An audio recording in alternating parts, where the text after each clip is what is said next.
If you're looking for live story readings or you want feedback on your story, then you're going to want to stick around because today we have fantasy, sci-fi, thriller, romance, and many more stories from the community. So we're starting right now.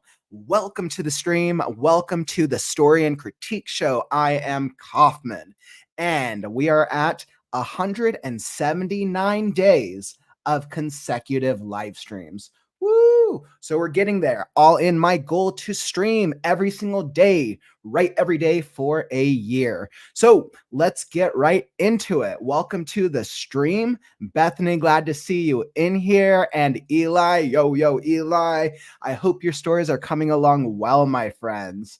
And by the way, if you're watching on the replay, I got you covered because when the stream ends, I will add the time codes to the stream so you can listen to that story that you loved over and over and over again. Or let's say that you submitted your story and you want feedback on it. You're in luck. You can hop to that story section and listen to it as many times as your writing heart desires. All right, beautiful. And before we hop straight into it, let's welcome our vertical platform to the stream as we bring up. All right, beautiful. And let's welcome YouTube Shorts, X, and possibly Instagram. Welcome to the stream. Welcome, my friends. So we are streaming from 5, 6, 7, 8 different platforms today.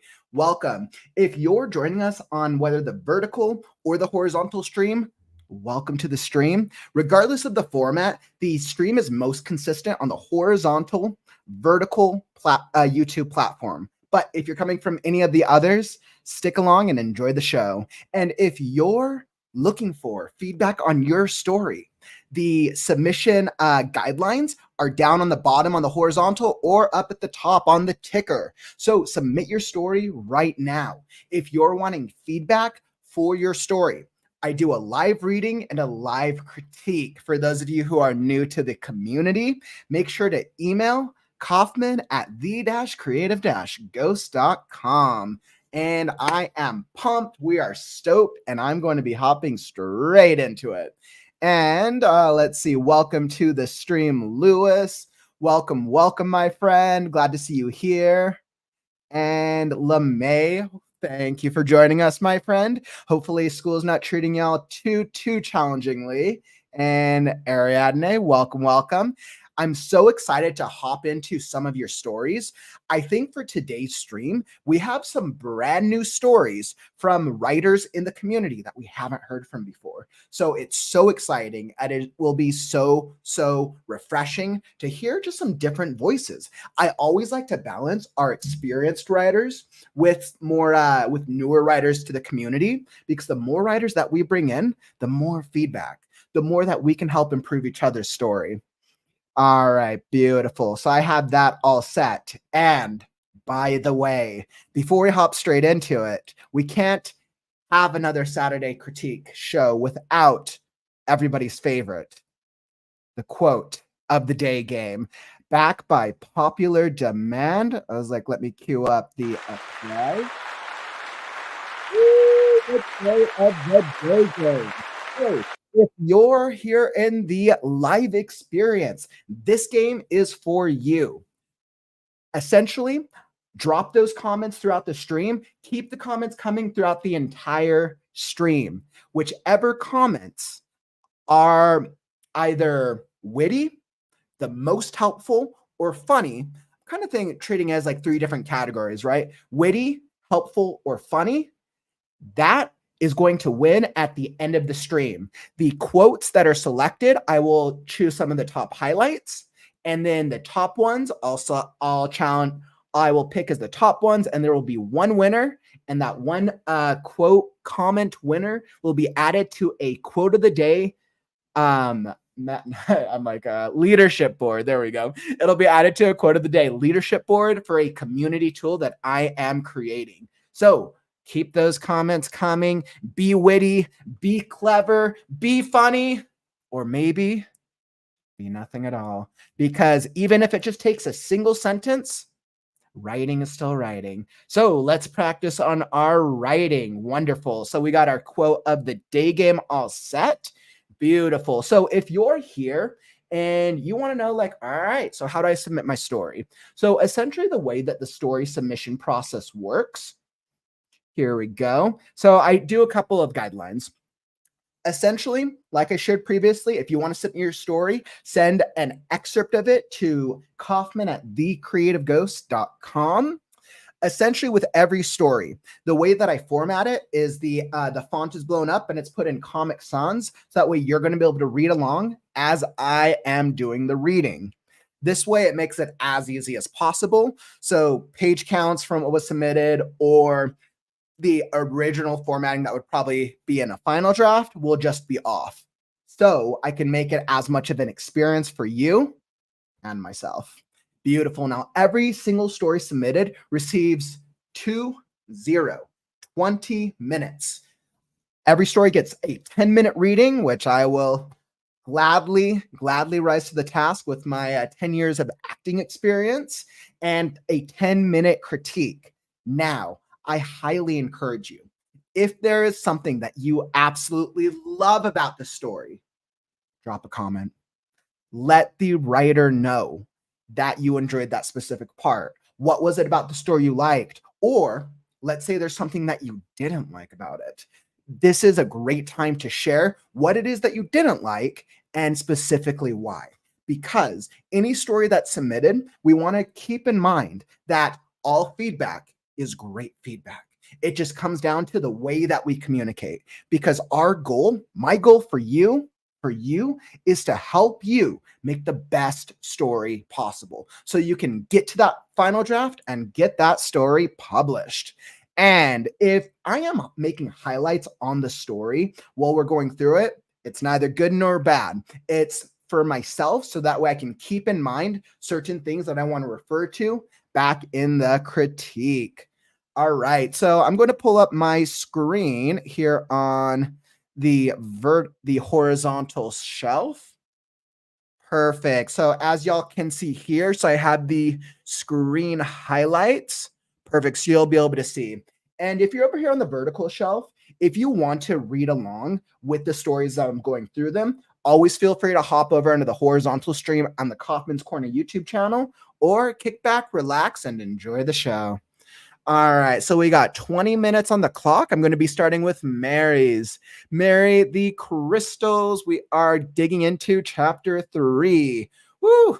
And I just have to say, I have to highly commend you, Mary. Woo! Glad to have you here just in time. Good timing. And I have to highly commend you, Mary. You're one of our community writers who've submitted it a couple of times, and every single time that we see either a revision or a future section of the story, it just keeps getting better and better. So thank you for resubmitting. And I think this section is includes one of my our favorite characters that we from a previous scene. All right, so we're gonna hop straight into it. All right, so let me check that banner. Beautiful. So we got reading number 1. We got Mary's and perfect. All right. All right.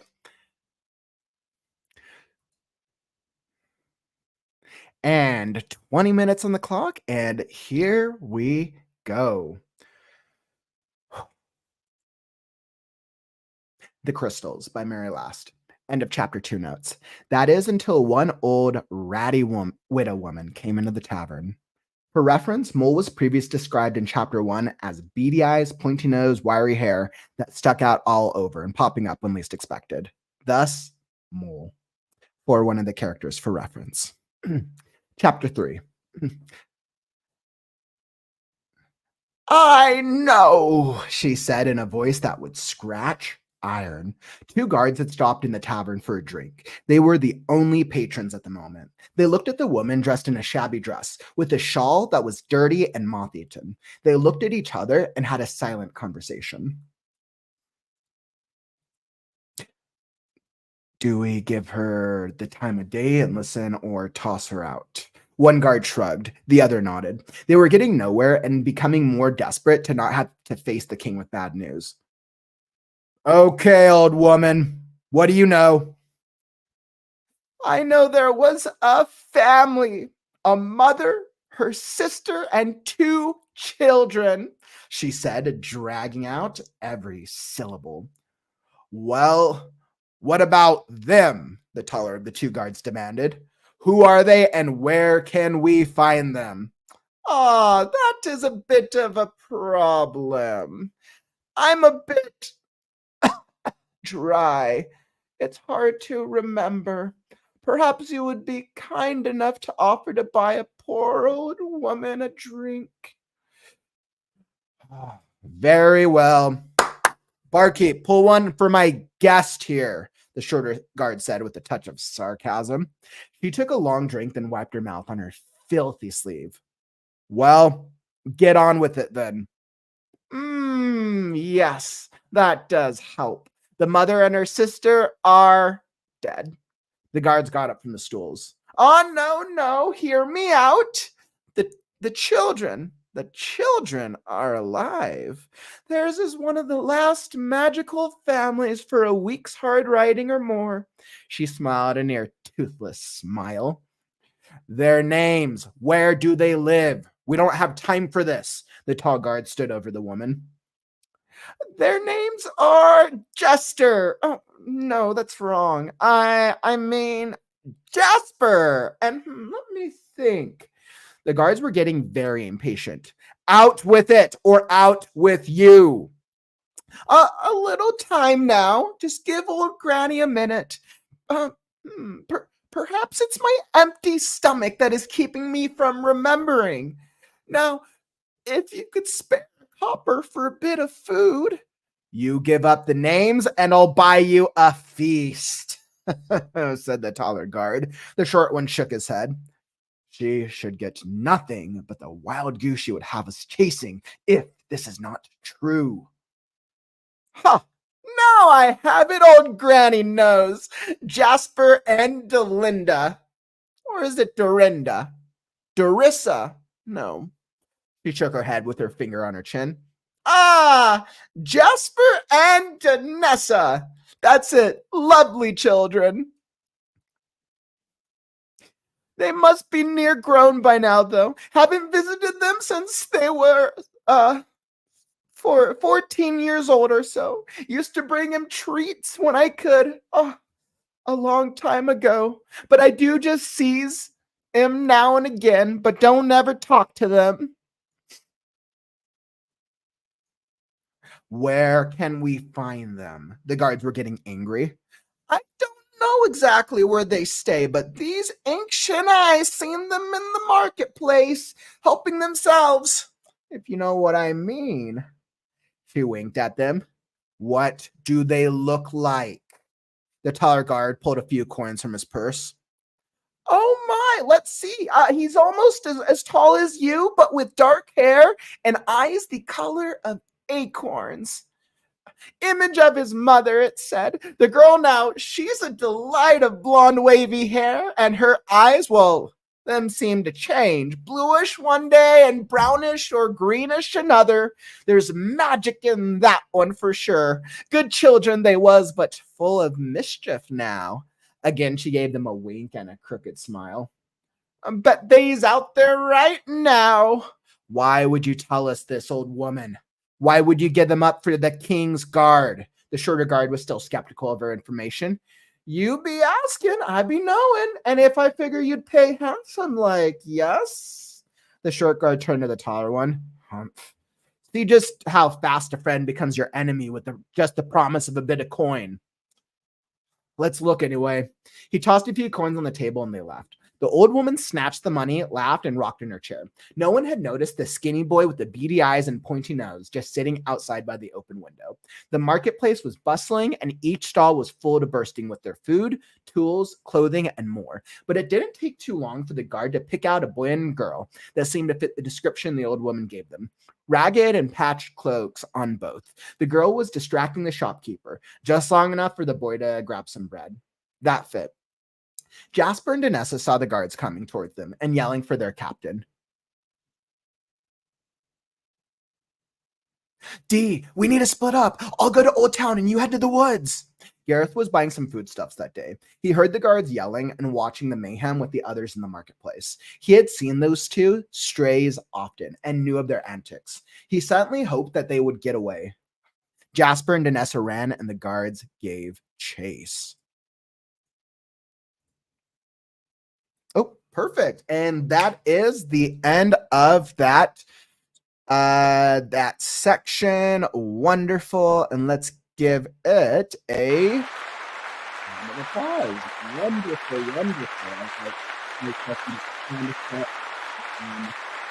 Short. There we go. Perfect. So we got this and this. Wonderful. So really, really great work. I think what I actually really enjoyed about that is in this iteration of the story, the overall flow of it feels so much better. I think the last time we had read this section, I think the scene itself was funny and the wit has stayed with it. Old Lady is still my favorite, whatever Old Lady Winter's name is or whatever her name is, but it flows. It has a much more dynamic structure to it. And it actually felt very natural with Mole's character, which I'm pretty sure that was Mole's character, was the one listening in at the end. So that worked really well. I was actually very happy and very pleasantly surprised how well that was done. Really great work, Mary. Now, so let's see. So as I think towards what we could improve upon it. So I think right now, actually, it's interesting. So I think our main character, our grandmother character, old granny, the ratty widow woman, which is like, I don't think you've given her a name. So ratty widow woman, granny, as I'm calling her, is I think is absolutely the strength of this piece. The ratty widow woman definitely works. I love her personality. She's funny. And in whatever editing and refining you've done, like her personality is very clear and very evident. I think there's a couple opportunities for just editing down the dialogue a little bit, but for the state that the story is in right now, this is like the perfect state for it to be into. If I were you, I wouldn't even worry about redoing this portion of the story and just keep moving forward and knowing that when you come back to the rough draft or when you come back for the second draft, that then you can go back through this because the grandmother character works. I think the biggest opportunity from this is our guards. Right now, the guards work, so the characters do work for forwarding the plot. The greatest challenge, though, is neither of the guards have too much of a personality. Right now, I have tall guard and short guard, and both of them kind of felt the same.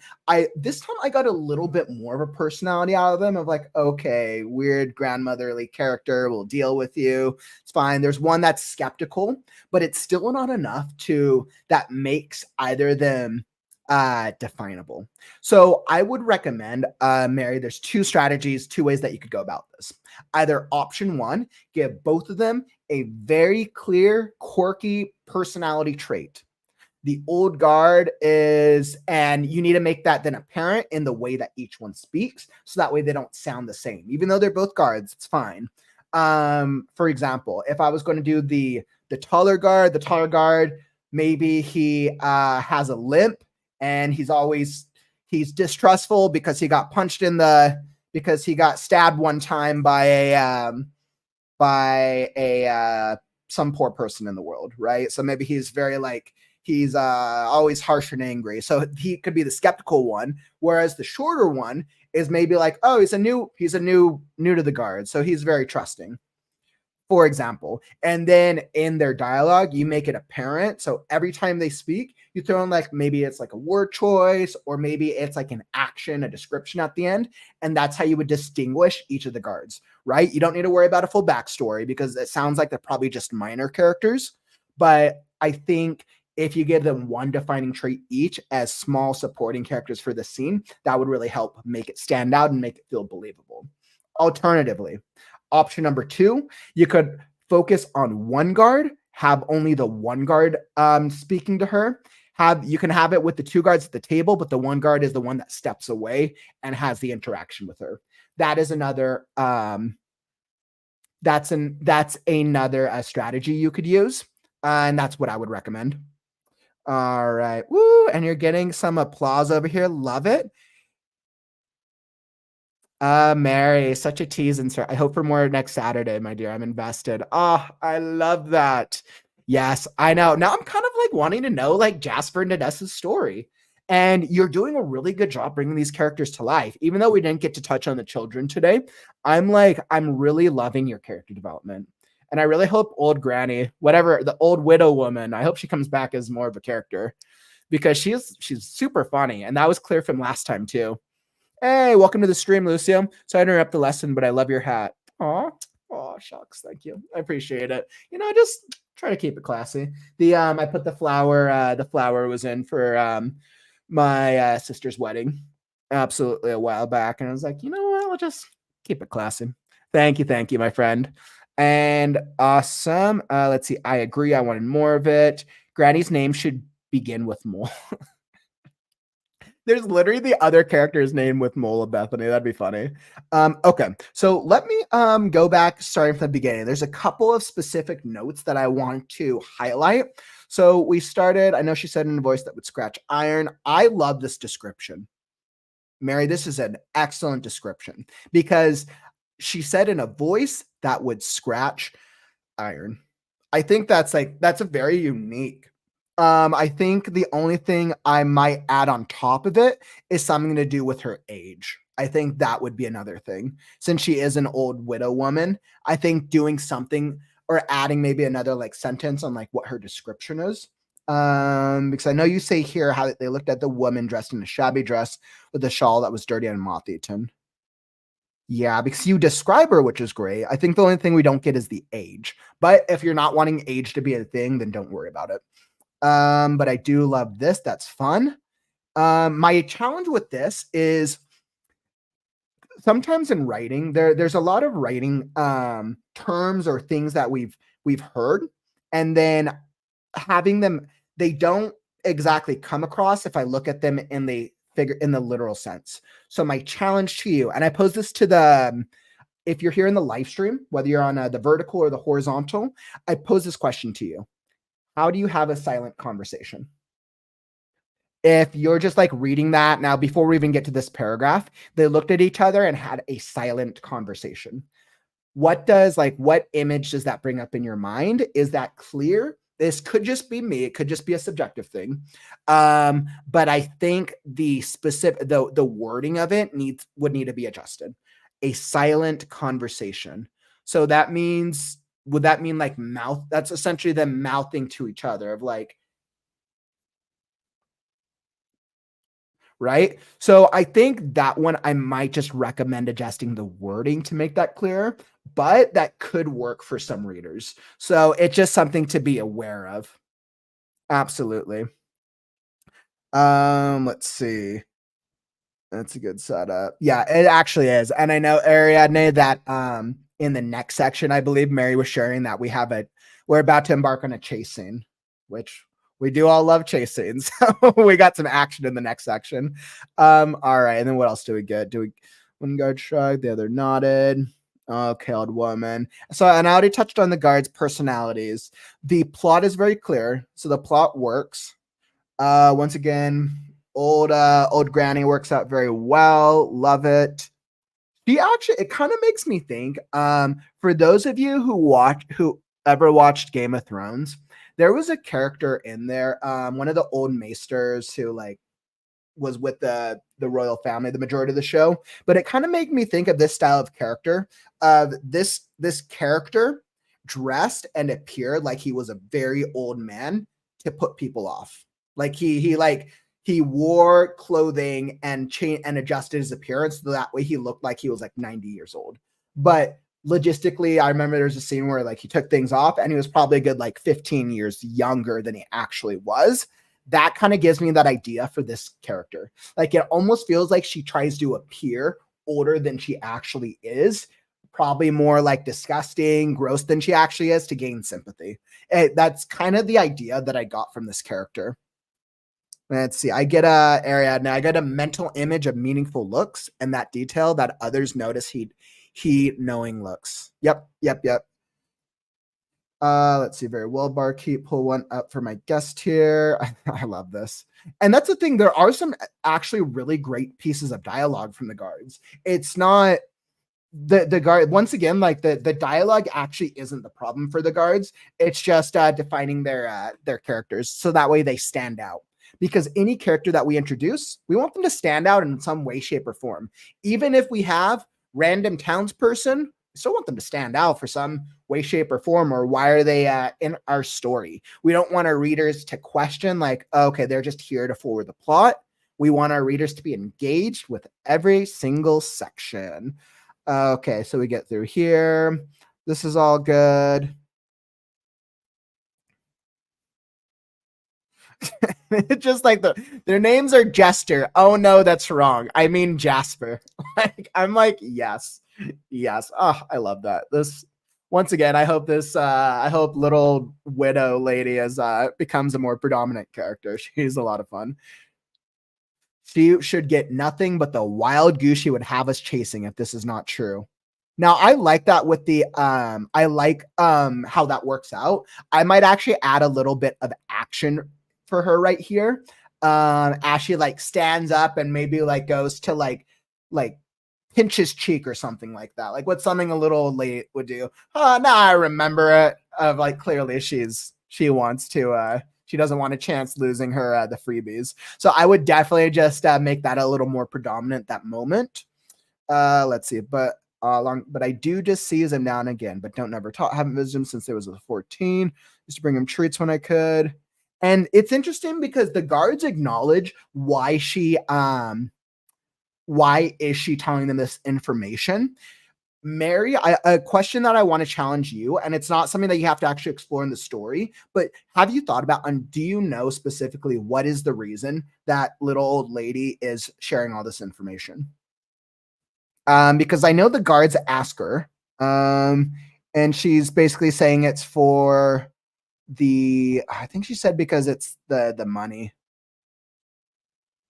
Yeah, why would you give them up to the shorter? You'd be asking, I'd be knowing. I figure you'd pay handsome, like, yes. And this is great. You don't actually have to explain why, but I think for the character development, for her purpose, if you're bringing her back into the story, I think what I want to understand is she giving up in for it? I get the feeling that there's history there with her, between her and the kids, and something happened, or maybe between her and the mother, and there's some type of backstory or history. And I feel like there's tension, like maybe it's like a revenge thing. And I feel like there's something that could be much deeper here. And I think that would be a really good question to ask yourself for this character, if and or when she returns into the story. But if this is just a standalone scene for her, then I wouldn't worry about it. Let's see. Really interesting. Yep, absolutely agreed. Let's see. How about they spoke to each other with their eyes? Ooh, I like that. That's for the silent conversation section. That's really good, Mary. That's a good suggestion. They spoke to each other with their eyes. That's clear, and that still paints a picture, especially because she describes the eyes. I want to say the acorn eyes, which is a great description. Bethany, this would be funny. Grab his ear, say, "You listen to Granny when she's talking." That's something that a granny would do. So, like, I absolutely love that. Oh man, a feisty she spelling. Then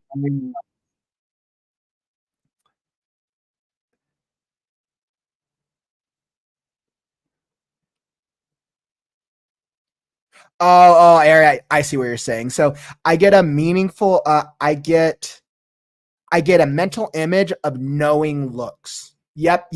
Okay. That totally makes sense. Acknowledging that by another character validates the narration for the reader. Mm-hmm. Completely agreed with that. Absolutely. That's really great feedback. Uh, excellent. Beautiful. And then let's see. So the timer just hit. I think those were like the major the points of it. I know we kind of like go a little bit into the post tavern scene, and you touch upon Gareth. Now, he heard the guards yell. Now, I'm sure we get to have a lot of fun with Gareth in the next scene. I would actually recommend. Okay.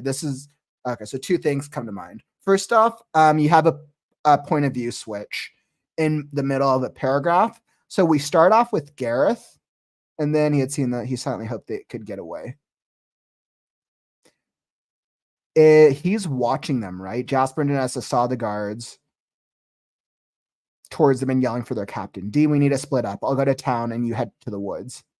Okay, and then we switch point of view.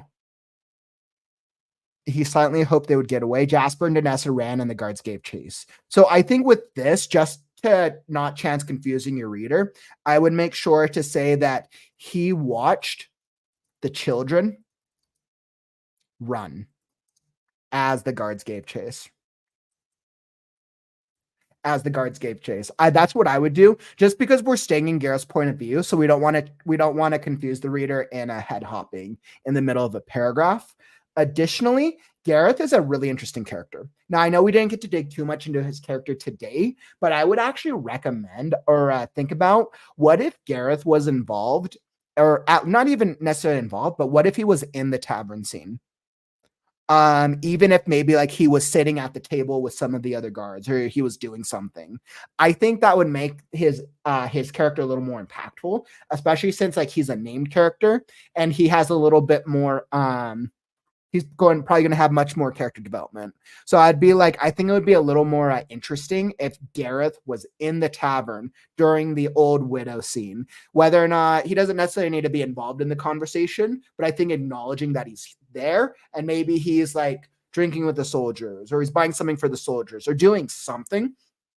And I think that would actually make it even more believable that he's there. Or maybe he just happens to walk into the tavern and he's reprimanding a soldier or any number of excuses, right? But I think that'd be good.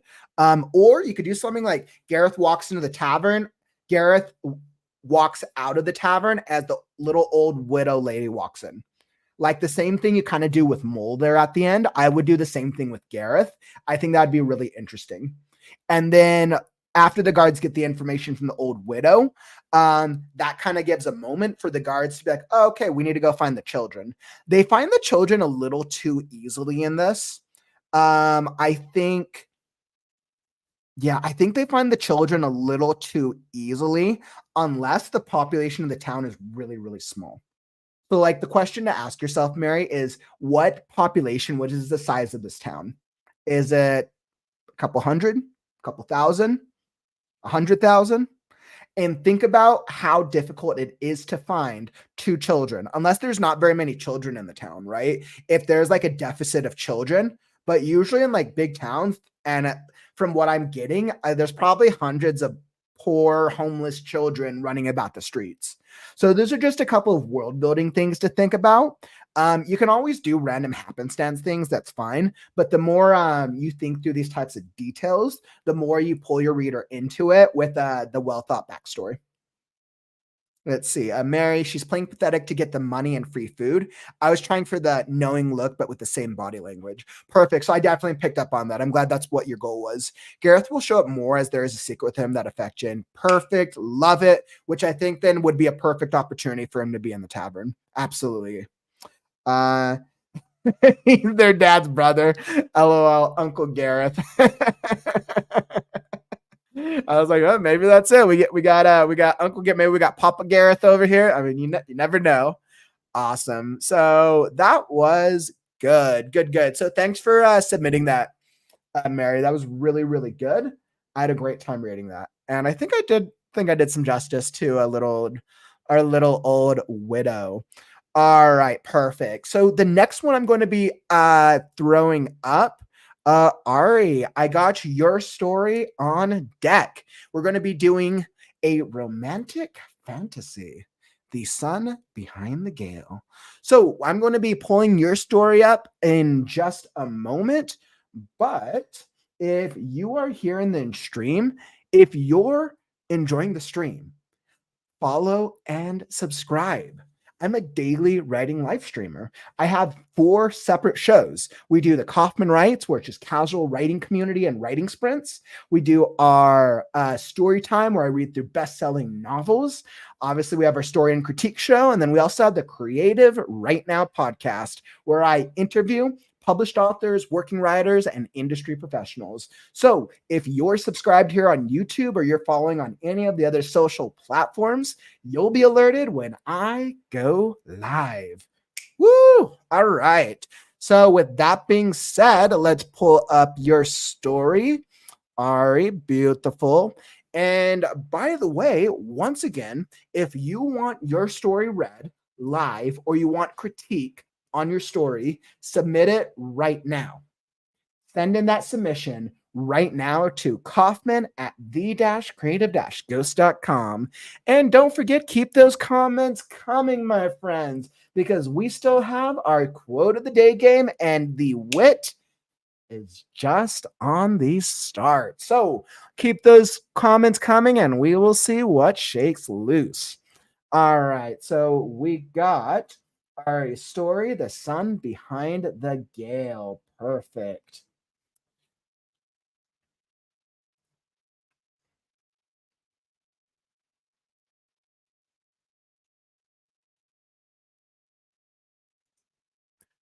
Awesome. And I got it all set up right here.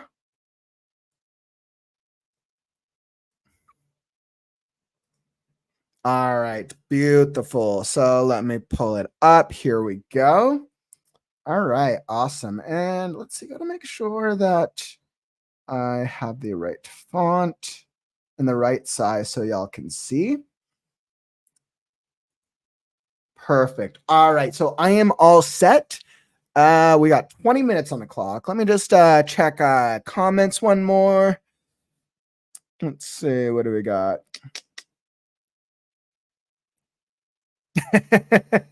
Everyone's wanting to know the secret already. Mary, that's awesome. I love this. You guys are guessing. JND, I am your father. Luke, I am your father. Ooh, I hear a bingo. Ooh, I love that. I love that. Those types of storylines are always really fun. And I think that just goes to show, Mary, that we're definitely eager to hear more. So we'll definitely be looking forward to it in future episodes. Lewis mic drop. All right, perfect. So, all right, let's get right into it. So I have 20 minutes on the clock. And if you're watching over from the vertical platform, kick back, relax, and I will be reading it. If you want to read along with the story, feel free to hop over to the Kaufman's Corner YouTube channel, and you can check out the word processor as I'm reading it. All right, beautiful. So I got 20 minutes on the clock.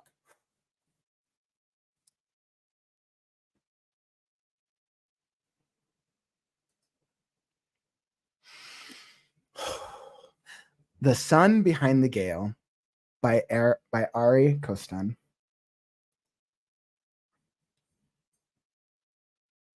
I'm going. Yes, my soul. Without you, she said with emphasis as she braced her hands, ready to push the chair away from the small table. No response from the man. They had a 3-second staring contest, which neither won. Whoever you pick, they better be good, she relented. A half smile from the man.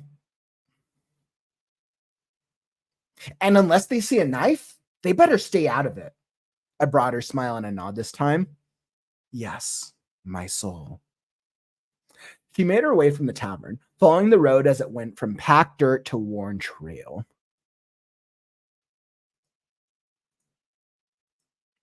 And eventually to sandy drifts. The sun was hidden behind the clouds today. As afternoon slid into evening, got to get a little bigger. The sun was hidden behind the clouds today as afternoon slid into evening, as the aisle fell deeper into the fall. Summer was barely a memory in the chilling air. She drew her cloak closed, and pulled the hood over her head. She followed the familiar path as it snaked its way to the jutting rocks, towards the usual place. She knew one of Captain Ivo's guardsmen was surely following her. She could bet it was probably Lieutenant Asher, too, but she paid it no mind. Everyone knew their role to play in this. It was her duty as sole Flora to the Isle to meet with the spy, as much it was theirs to mind her safety.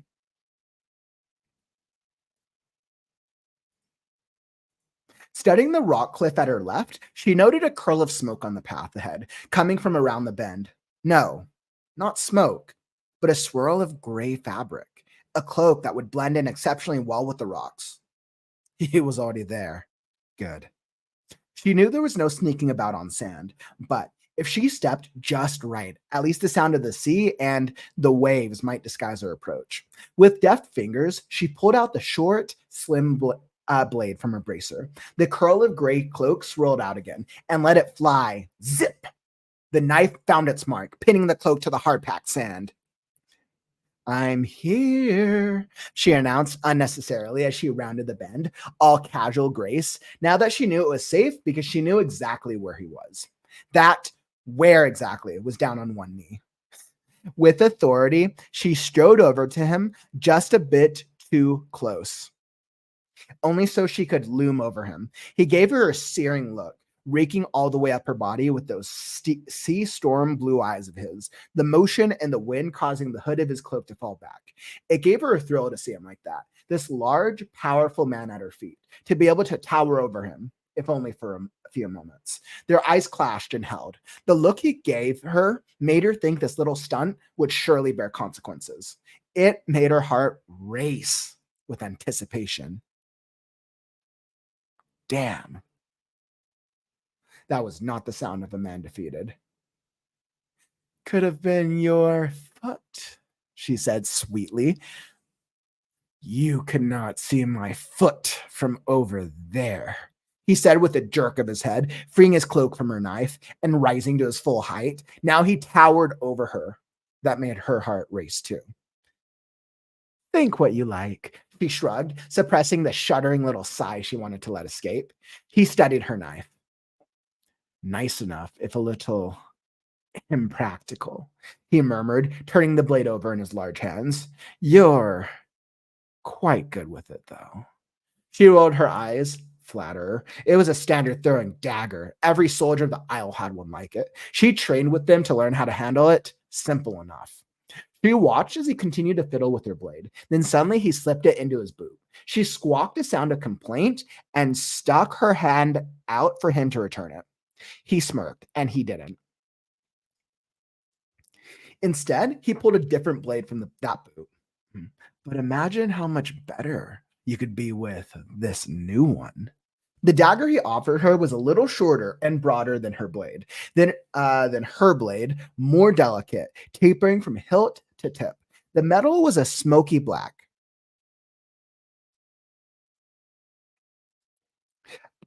Until, unlike the dull pewter color of the Isle dagger, the grip was wrapped with leather so thin that it barely added any bulk to the weapon, even as it enhanced the grip. She had to admit it was a very fine dagger, and she quite liked it.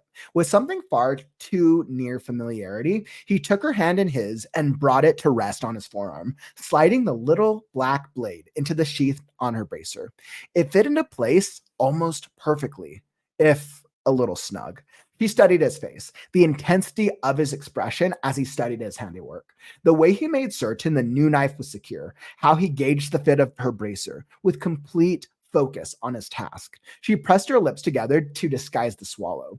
Was he always this thorough? But then his fingers were brushing over hers gently, lingering perhaps, for her heartbeat too long.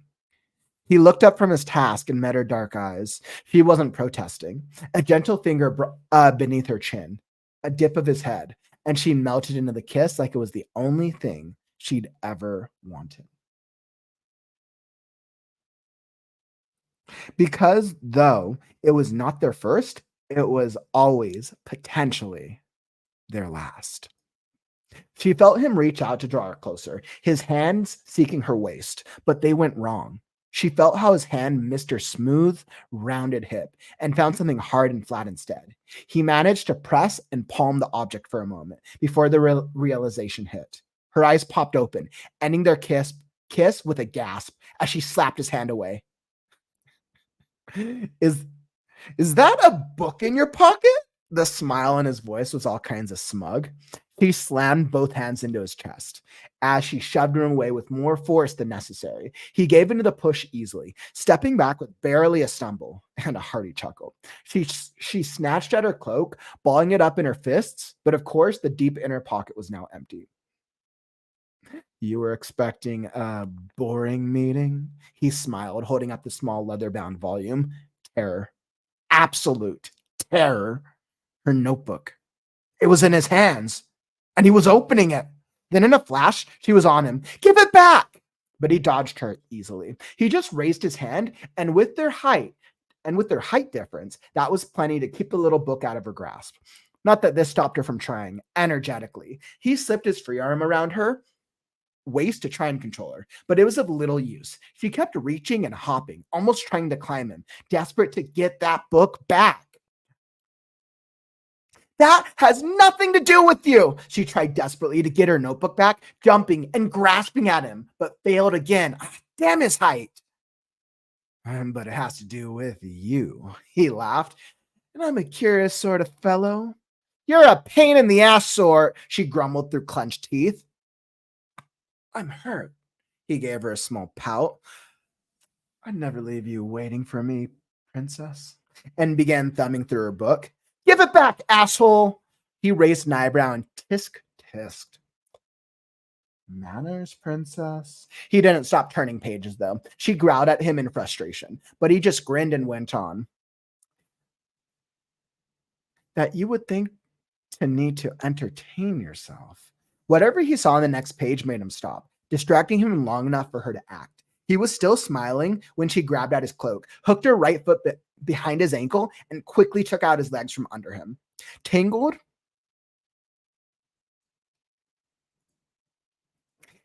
they both fell into a drying clump of dry autumn seagrass with an oomph as the fall knocked the wind out of them. He hadn't even caught his breath when she was crawling over him, sitting on his chest, then shooting forward to snatch the small book from his hands. She whipped her cloak out of the way and shoved the book into the waistband of her pants at the small of her back. Then she clamped her hands on his wrists because his thieving hands were dangerous, and not just because they held her by the hips. She looked down at him angrily, panting. You sketch, he stated casually. He moved his wrists slightly, and she squeezed them tighter. Painfully so, she hoped. At least he stopped moving. Fine, he said, relaxing beneath her touch. You can put my hands wherever you want them. I want them in a rack, she grumbled. He raised an eyebrow and graced her with that infuriating half smirk of his. Damn him. She allowed herself a small fit of frustration as she struggled to get to her feet. Graceful it wasn't. Even as he tried to help her up, he held her hand, gave a way to steady herself, and gather her feet, all while he laughed. She could kick him for it, and sifting sand into her boots almost made it so. You could have stepped on me. He hardly looked distressed, though. Give me a second, and I will, she grumbled, stashing the book back into her robe's pocket. So, not a storybook. He mused lazily, still down on that grass, propped up on his elbows with a thoughtful sound. He got to his feet easily. Damn him! And before she knew it, he was right in front of her. Then, what do you read, princess? He asked softly. She refused to rise to the bait, but she did take a step back. Fancy little stories, boring kingdom stuff. What I read is none of your concern. He drew closer. Nothing for pleasure? She took another step back. I was the only way to recover her focus, to get some space and dissipate this cloud of this thing between them. But that's when she hit the wall. Literally, the rocky cliff pressed into her back. You're wasting my time, spy. He leaned down to whisper in her ear. Or smut? I bet you read smut. She tilted her head, bringing her lips a breath away from his. Your brain is smut, she breathed. He chuckled. Wow. I do read smut. He brushed a chaste kiss against her temple before drawing back and giving her space. He rolled his shoulders and fixed her with a gaze. She could read the undercurrent. Well, what have you to sell tonight, spy? All business, he chided. No more romance? Fear pressed a sigh. Maybe not. The spy still needed to be the spy. And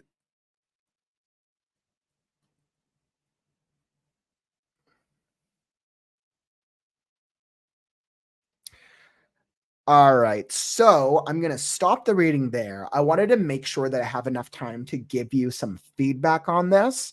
And I could tell just from looking here, it's probably going in the same direction as they finish up this little section. But yeah, oh my God. Yeah. So first off, like, let me just, really, really great. I was really, really, really engaged in this little love thing dynamic. Wow, that was a lot of fun. I was like, I I think what worked the best about that was this like the feisty nature between the two characters. The character development between both of them is very well done. I feel like both of them are very, very believable characters. The descriptions and details that you have for the setting work actually very, very well. I'm extremely impressed. And just from this reading, I forgot where how far along at this if this is a rough draft or later in, but this definitely feels like it's been through a couple drafts or a couple iterations. So this is definitely a really, really great work. I absolutely loved it. I'm like, what's interesting is you pull the reader in through their witty play, and like I see what you're saying with like the romance vibe. It definitely feels like fantasy romance, but it has this like it has like it borderlines dangerous and playfulness, and it's very fun. And any reader who's into that type of like dynamic, they're pulled in. They're like, oh, because you're playing on the obviously she's there for a reason. She's there on a mission, but you're also playing with the what's the word? With the it could be dangerous and she could get hurt. That's playing on that like almost that fantasy a little bit, the romance fantasy of like, oh, it's she's having this like maybe not necessarily affair, but some type of dynamic with this like assassin, maybe with this like rogue. And it works out very, very well. I had a lot of fun reading between the two of them. And now like I really want to know like if how does this develop? I'm like, is he like a major character? I'm so intrigued by this. I absolutely love it. And you had started with the second thing. So it makes me think that from just your little prologue that this guy this is the relationship, her and my soul, and this is their early relationship dynamic. But that would be just a guess. Absolutely. Let's see. Let's see. And then we have some really good comments in here. I love a man in a cloak, LRL. Or hoodie to swipe. You guys have some funny comments. Okay, am I the one to think naughty or talk about sliding the blade in the sheath and how it was a little tight? No, that was very intentional, right? The thing with the book, the thing with the whole book that's clearly has very sexual undertone vibes for it of like, oh, they're pressed against each other. Oh, there's something hard. Like clearly very well done. And I think that's an intentional thing. But like, oh no, it's he literally just stole her book. I think that works. Is he a Dom? I'm getting Dom vibes. Oh man, with the little seasoning. Let's see. Juanita, you said, is this the same story where she was hiding in the tree, overhearing a dangerous conversation about a rebel group, of which he is a member? Not quite, Juanita. I think what you're referring, she was hiding in the tree, overhearing. So what you're referring to, that was actually from one of my, from the story time show. We were reading through one of the best-selling novels of Fourth Wing. I think that's what you're thinking of. So that's a best-selling novel by Rebecca Yarros called Fourth Wing. But Ariana, that's a huge compliment if this sounds very similar. Which this is a similar it's probably a similar genre, and my guess is it would be a similar audience.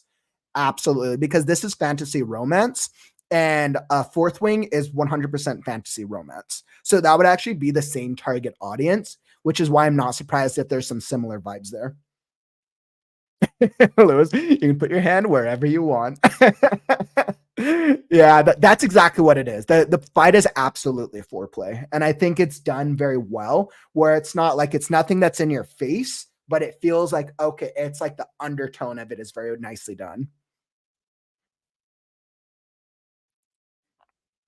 Awesome, beautiful, and you're definitely getting some good vibes here. Absolutely wonderful writing, wonderful. You're getting some really great stuff from the community. Awesome. Oh hey, welcome to the stream, Mari. Glad to have you here, my friend. We're just in the middle of a critique. Definitely feel free to submit some more stories in the future. All right. I would love to hear some of your writing. Let's see, the whole story is at 60K words now. First draft. Wow, this is our first draft. Ariana, this is a really incredible rough draft, by the way. If this is your first draft, I'm extremely impressed. Oh my goodness. Yeah, you did a really good job as a first draft. All right, let me just hop into a couple of the things that stood out for you. They better stay out of it. And unless they say a knife, they better stay out of it. Okay, so Ariana, Ari, the one thing that really needs to be improved upon is actually less character. So the character works well, world building is great. The one thing that needs to be that needs some help is dialogue, not the specific what they're saying in the dialogue, the structuring. So it's a little bit more in the structuring. There was a couple times where I wasn't sure who was speaking. Now that could be just a result of me doing it as a live experience. But what I would highly recommend whenever you go back through this, whenever you go back through this section of the story, I would just make sure that it's clear who is speaking to who. Now, in sections like this, where this is like clearly this is one character than another, that's fine. But I think there was some times like without you, she said, that's clear. Whoever you pick, they better be good. She relented, that's clear. A half smile from the man. And unless they say a knife, they better stay out of it. I think that's her. I'm pretty sure that's her. Whoever you pick, they better be good. She relented. A half smile from the man. Unless you see a knife, they better. Now I'm pretty sure that's her. That took me a second. Yes, my soul. Okay, yeah, that's him. But there was times throughout the entire reading where I just wasn't sure on who was speaking. There were times where it was super clear. So because I don't have time to go over every single one, and what I would recommend is just like next time you go through your revision, just when you look at each of the dialogue and you pull back and you read them aloud, I would read out the section of dialogue and be like, is this clear who is talking? If the answer is yes, great. If your intent is you don't want the reader to know, like in the beginning, like that's fine because we don't know their characters. But that would be a recommendation. I highlighted this because this was a great world building. It was her duty as sole Flora to the isle to meet with their spy as much as it was theirs to mind her safety. Really great world building, great setup in this beginning section. That were exactly was down on one knee. Yeah, oh my god, I was so impressed with how far along this was because your use of description is very well. I just highlighted a couple areas where like that just needs editing. There's a couple areas where it could definitely be edited down slightly. But I feel like it's more in some of the descriptions, but the descriptions you're using work. I think it's just refining what is working really well right now. Let's see. It's in my foot. Yeah, I had so much fun reading this section.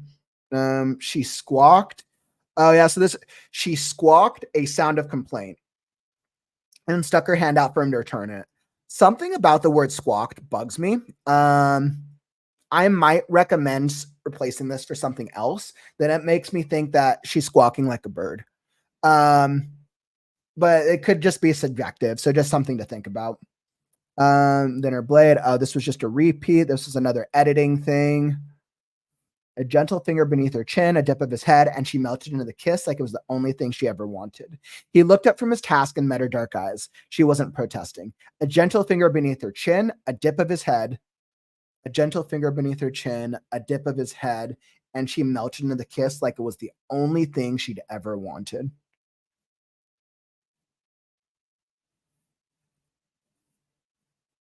I almost feel like there needed to be a sentence here of him leaning in or something leaning into her, because it took me a second and she melted into the kiss. So I have her melting into the, so I have him a gentle finger beneath. So he taps her chin, he dips his head, and then she's melting into the kiss. I almost felt like I needed like another section there in between dip of the head of him like moving forward, his lips moving forward or something. Because this disrupted me for just a second. Let's see. She felt how it reached. And the book thing was hilarious. The book thing was absolutely hilarious. All right, that was great. I love that. And the way she responds, it's just once again, their character development is really, really well done. I have to highly commend you on the character development. Really great work.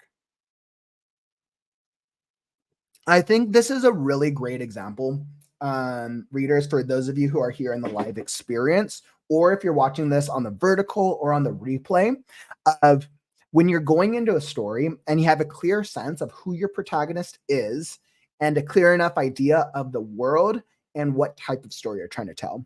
The action comes across easily, but I think the dynamic between the two characters is just very clear. Of course, there's some editing opportunities, but it's nothing that's not unexpected from a first draft. So he was still smiling when she grabbed out his cloak, hooked her right. This is a perfect example of description. This is a perfect example of using an action description in a way that's unique. He was still smiling when she grabbed at his cloak, hooked her right foot behind his ankle, and quickly took his legs out from under him.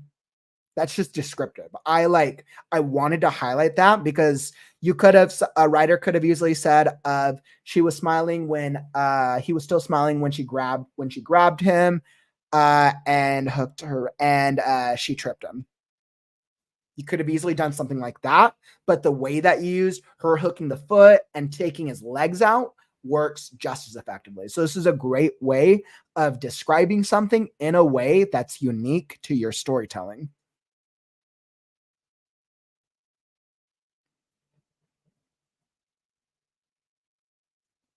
Yeah, and I think Ari, like that's all the feedback I have for you, because I think it was so well done. I think beyond the things that I had mentioned, beyond the dialogue, making sure your dialogue tags were clear.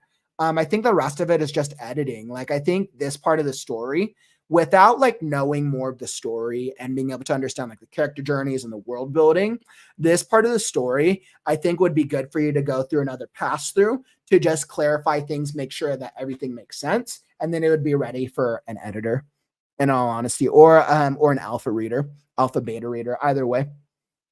So really, really great work. I had a lot of fun reading through that. Thanks for submitting, Ari. And you are definitely, once again, always feel free if you want to submit either the same section or future sections in future story and critique shows, because clearly everyone here in the live stream is really enjoying it. Definitely getting a lot of love here.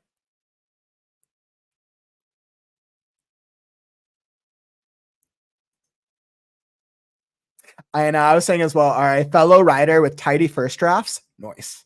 Now I do want to call that out. So like every writer is different. First off, never compare yourself to other writers. Never, never, never compare yourself to any other writer. We have a lot of different writers and different styles on the show. Some writers can do a rough draft and it can feel like a third or fourth draft.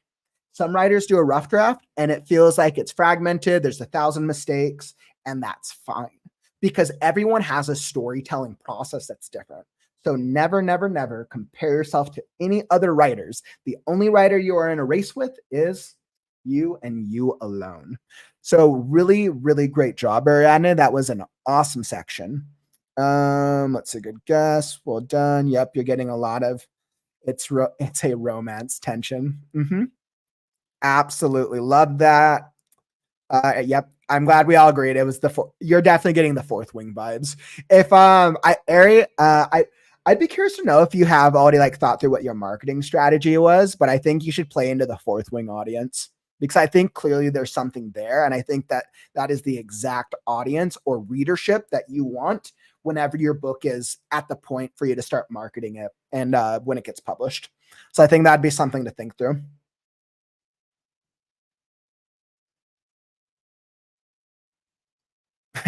I'm glad it starts with spice. I hate prolonged spice. And I mean, I think that's something that readers in that category that they want, right? Where you're using it as a hook, essentially. Instead of like you could build out and you could draw out the relationships, and there are ways to do that. But essentially you're starting the top of the story with the spice, the tension, the foreplay, because that's going to pull the reader in of like, ooh, I want to know, are they going to hook up? Are they going to fall in love? Are they going to have children? Are they going to hate each other? Are they going to kill each other? It creates all the questions that you want your reader to be thinking. It's a great example of using a hook in a romance type chemistry. As spicy poetry. Completely agree. Let's see. Yes, there are poetic parts seasoned with spice. I absolutely love that. Let's see. And I'm very visual in my imagination, so I'm always trying to put visual into words. Thank you for your feedback. And I mean that's the mark of a writer, right? We see the things in our mind, and then we ask ourselves, how do I bring them to life using words that I know, using my word choice and my style to tell the story that I want to tell. I do the same exact thing, Ari, especially with Last Scarecrow. I like envision these characters. I envision the story. If there's a section I get bored on, as you guys can see, I rewrite it until I'm having fun with it. If I'm having fun with the story because I'm seeing it in my head, that's when I know that's what success looks like for me personally. That was a quote of the day from Kaufman himself. Woo! I was like, I don't even know what I said, but that was a great, yes, I approve of this message. Thanks, Bethany. Let's see. Nah, I hear you. I got flack from a writing group for having tidy first drafts because they're not supposed to be that way. Oh God, when I was saying about not comparing yourself to others. Yep, that makes sense. I think, and all right. So out of just the past 6 months, I've probably had one-on-one conversations with hundreds of writers at this point, especially whether it's for the story and critique show, whether it was for clients for my writing business, or whether it's just like talking with other writers.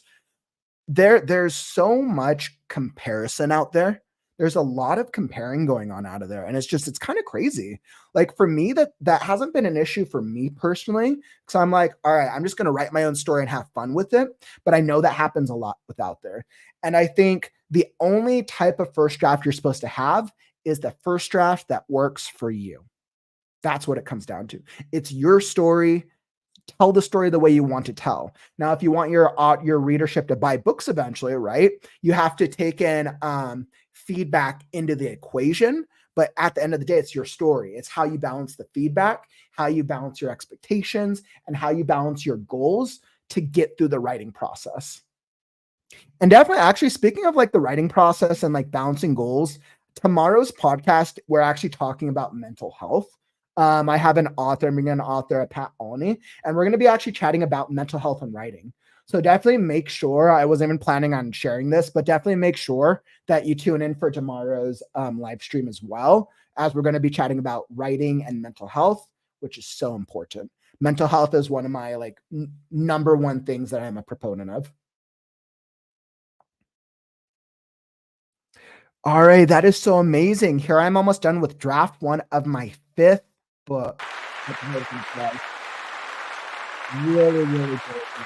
And, I is almost done with RA is almost done with their 5th book. That's incredible. That is absolutely incredible, RA, because that's a lot of work, a lot of time, and that's just awesome. Hopefully I'll have that many books out at one point. Awesome.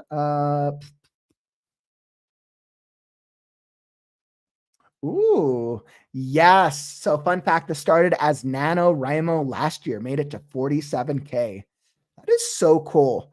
I absolutely love that, Ari. Thanks for sharing. I've actually never done NaNoWriMo before. For those of you, I've shared this before, but I used to work in customer service for a good 10, 15 years. And every single time we got to NaNoWriMo, that October to December period is I was always just busy and I didn't have time to sit down and write a story every day. And for me, I'm not going to start on a challenge unless I feel confident that I have a system in place that I can achieve my goal. So this is actually going to be my first year attempting NaNoWriMo, and we're going to be doing something fun. I'm still trying to brainstorm ways to go about NaNoWriMo through this live stream format, but I don't know. Maybe we can all write like a community NaNoWriMo story together. I wonder if that's a thing. I haven't done too much research. I only know that I was like, all right, let's see if I can write like the most words for a NaNoWriMo story. And apparently the all-time record for a NaNoWriMo story for the words for the month of November, 30 days, was 3 million words. And I was like, I read that and I'm like, damn, that's not something I can achieve in November. I was like, I guess, yeah, no, that is not achievable on my end. Whew, guess I'm gonna have to break another record. Oh man. All right, what else? Bravo. Yeah, you're getting some great applause for that story, Ari. Okay, so while we're chatting, let's queue up our next story. So story number 3, we have submitted by Grains. So this is story number 3, Button Up. This is a short by Grains. Grains, if you're here in the stream, feel free to drop a comment. Otherwise, I know you'll be able to catch this on the replay. So this is another new writer into the community, their short story, and we'll get to see what it is that we are going to be experiencing. Let's see. All right. I've been trying to get at least one book a year done and be a professional author. But I think between my busy season and apparently being solar powered, one might be all I can manage. And I think all right, I think that's incredible. The goal of being a writer isn't trying to write as many books as possible in a short period of time. The goal to success is figure out a writing schedule that works for your busy life. Most of us who are still unpublished are generally balancing a day job, a probably family, relationship, maybe students, maybe school, hobbies, life, and all the things. So we have to figure out how do we make the writing process fun and easy, even into the editing stages, even into the publishing stages. So that way we can maintain a consistent process for writing. And that's part of my goal and my mission as I continue to grow this writing community.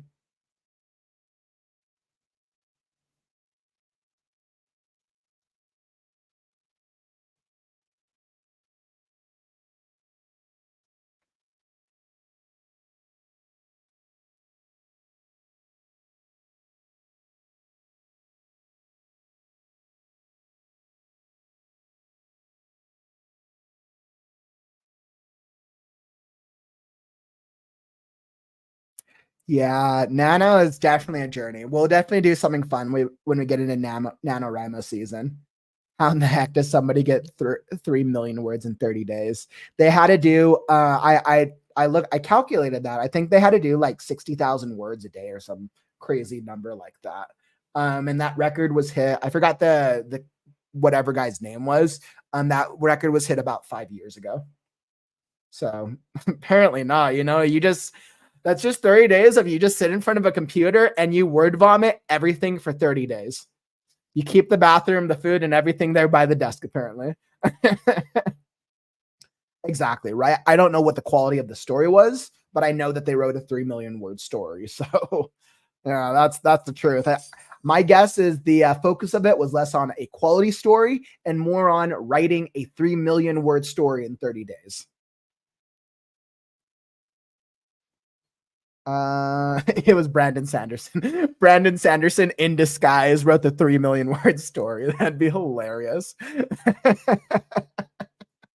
Okay, awesome. So let me pull up our next short story.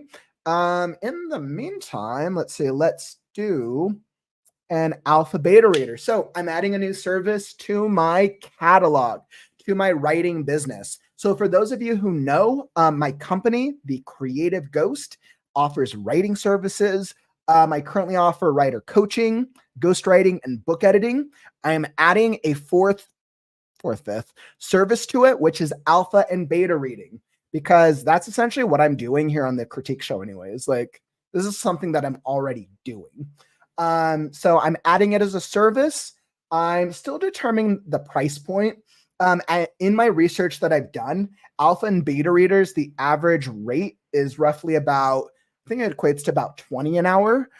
So I'm going to be offering alpha beta reading because it's a brand new service and I'm still adding it to my website. My the first few ones from a monetary standpoint will be test trials, but definitely reach out, send me an email if you're looking for an alpha or beta reader. And clearly, if you're here on the stream, you know what to expect for my type of reading experience. I would generally treat it like I'm reading these stories. But I think what I'm trying to do is create a cheaper way for me to be able to provide feedback for you, especially for a lot of unpublished writers who are trying to get their stories out there on a budget. So that's my goal with the alpha and beta reading service. Shoot me an email at kaufman@the-creative-ghost.com. I will throw that in the comments for more information. the-creative-ghost.com. So if you want to know more, definitely shoot me an email at kaufman@the-creative-ghost.com. All right, beautiful. And with that out of the way, don't forget, we're still playing the quote of the day game. So if you are, keep those comments coming, keep them coming, whether they're witty, whether they're beneficial and they're helpful, or whether they are just corny or memorable. Regardless, keep the quotes coming, keep the comments coming, because the highlights, the top ones, are going to be picked at the end of the day, and there will be one winner at the end of the stream. And that winner will be added to our quote of the day leaderboard, which is currently in development. All right, perfect. So I got Grain's story pulled up here. Beautiful. And let's see. So I'm not sure what genre it is. That is a good question. Other than that, it is a short story. So we're going to see what we got here.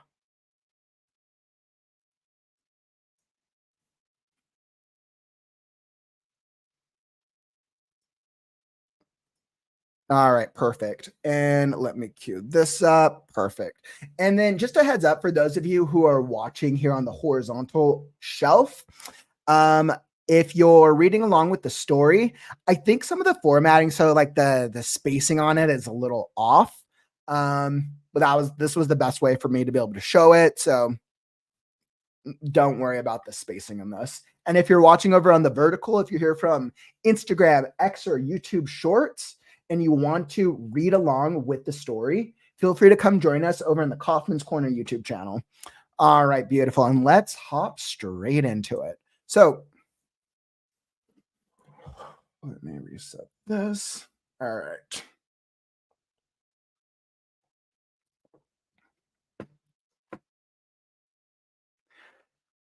Button Up, short story by Grains.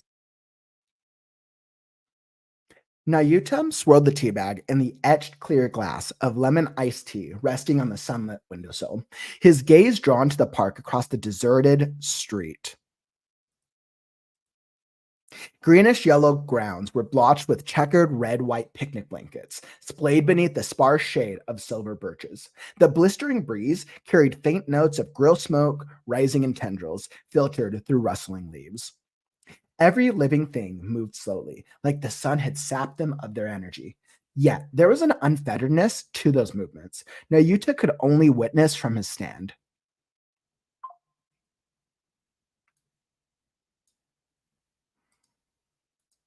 He flicked the droplet of sweat dangling perilously from his chin, threatening to plunge in his drink. Unfurling his elbows, he straightened up. A satisfying crack of the vertebrae faintly echoed in the pantry that was deliberately devoid of chairs. Nayuta looked back inside, his vision adjusting to the change in exposure. It had been 20 minutes, watching people enjoy their day out, and iced tea could only last that long. As he walked to the refrigerator, the distant chatter and laughter slowly got subsumed by the constant hum of the compressor. He pressed the glass's rim against the ice dispenser. With a gust of cool air, ice cubes splashed in, spilling some of the watered down tea. Naruto let the last two fall in his hand. He rubbed the ice cubes together in his palm before pressing them against his nape, beneath the heated base of his braid. Ice melted between his fingers against his skin. Cold, melted trails of water slipped down his spine, wetting the fabric with a promise of a few minutes of cool. At least one of the office appliances meant to control temperature was functioning. Picking another tea bag from the tray of assorted pop-colored packs, Naruto shoved it between the ice. He paced around, glancing at the not yet restocked vending machine in the corner. Reaching back the window, he set the cup on the windowsill and watched the sun scatter through the ice, swimming in circles. Slight shift in his periphery snagged his attention, and he perked before he could rest his elbows at the sill. A dark figure stepped out of a steaming sedan, its surface glistening as if drizzled with balsamic glaze. It flaunted its shiny curves in the small front parking lot that melted into the park behind. Naruto wasn't keen on going through the tribulations of getting himself a driver's license and buying a car in a country he didn't know his future in, but also because it was far more rare of an occasion to get a spot in that parking lot than the prosecutor's office announcing leave for the 4th of July week. The walk from the public parking lot was just a nigh bit shorter than from his own apartment. All in all, for him, splurging for proximity was far more feasible, but through his days off in situ observation, Naruto learned that Simon had a permanent spot and that no one dared take the one he'd picked. It made Naruto consider, on more than one occasion, that maybe he did have a reason to try to get his license and a car so he could drive in his spot just to see how he'd rile up. Or if he'd grab him by his collar and pull him out of his car, all the while seething, boring holes with those steely eyes. Naruto ran his fingers down the wet glass as he watched Simon bend in the back seat and drag out a tan leather bag that resembled more a piece of luggage than office briefcase. He hoisted the bag with ease, his heavy coat swaying with each deliberate stride across the pavement. Naruto leaned further to catch a better glimpse of his frowning face, but his view was blocked by Simon's hand, intercepted between his eyes and the sun. Naruto squinted to take in all the features visible on his face. Simon's jaw slacked in for a small yawn, chest rising in tandem. Naruto pursued his lips, right brain kicked in with a deduction that not all yawns are contagious. A part of him slumped for not catching Simon's yawn. Why bother coming? The teabag flinched out along Naruto's fingers and splattered down on the floor in the pool of its own tea. Oh no, Apollo! Go easy on him, Job. We spilled his favorite tea. Clavier walked to the window with 2 more buttons undone than usual and looked outside at the man Naruto wanted to be left alone to stare at. Look at that, Clavier shouted, Naruto, who was doing just that. You sure like them cold and bitter, don't you? With his ever-evolving eccentricities, Clavier surely masked the razor-sharp perception. Perhaps it came from the profession, or perhaps by imitation. Naruto watched his annoying smile and bitterly swallowed the fact that Clavier's insinuation indeed had hit the mark. You are the one who should go easy on him. Apollo pushed Clavier to the side and looked down in the window. Don't you always whine about this wistful wish list that you never get time to go through? Apollo shuddered. Apollo shouldered Naruto the same way, only it didn't reach his shoulder. You don't have any case to trudge through this week. What's holding you back in the office? Wiping his forehead with his rolled down sleeve, Apollo took a sip of something scalding out of his mug. Steam settled down, dew on his upper lip. Come on, is this what I get for coming this far to spend my day off with my brother? How cold. Naruto wanted to say something to shut Apollo, but had no intention to help Clavier expend his arsenal of jabs against him. And that is the end of the reading. So, end of reading excerpt. Wonderful. So I think what you did a really good job of, Grains. I feel like we got some really, really good character development in that. Really great work. Let me throw up five. Wonderful. Really great. Wonderful. I think what I absolutely loved was your use of descriptions as you're describing a lot of what's going on, I had a very clear visual image of who these characters were in this space. Um, yeah, and I absolutely loved you have a very unique way of using your word choice, leveraging different word choice to indicate how Nayuta is feeling. So I felt like it was clear that he's very clearly apprehensive. I think I loved that it's definitely clearly hot. Like the world is hot. It's clearly T is his thing. He has the two other characters there. I think there is an opportunity to better define the two other characters. We have the brother, and then I think another family member, but that was unclear to me. I think the things that I would really focus on. So I think what worked well is the character development and the world building. I like that. I think the biggest opportunity right now is actually the plot. And I think this is the biggest thing that I'm just unclear of, at least with this story specifically. Now, once again, this is an excerpt. So this could just be the beginning. This could be in the middle of the story. I'm not sure where it's taking place. So I think it's important to acknowledge that. But with that being said, the only plot point that we really got out of, let's see, so this was about 13 pages blown up. So my guess is this was probably maybe about like 7, 8 pages of a normal 12 point font. Um, so with that being said, the only real plot point that we got out of this was that Grains and then the brother and the other character are all standing in some office watching somebody. That is basic. I think that's the only plot point that we've really covered. I think you did a good job setting up the world, let's see, but I think I just want to know more, right? I would almost like I think it would actually be a little bit more like pull the reader in a little bit more if you started off with showing that Nayuta is watching somebody, because that would be interesting in moments like this, because that's the only action going on. What you do is you focus on a lot of character development and world building, and I can tell you're going to build up to the plot. But I think by using some type of like action here of him like Nayuta like stepped back as he pulled the binoculars down, looking watching the man, watching the character from afar as he swirled the tea.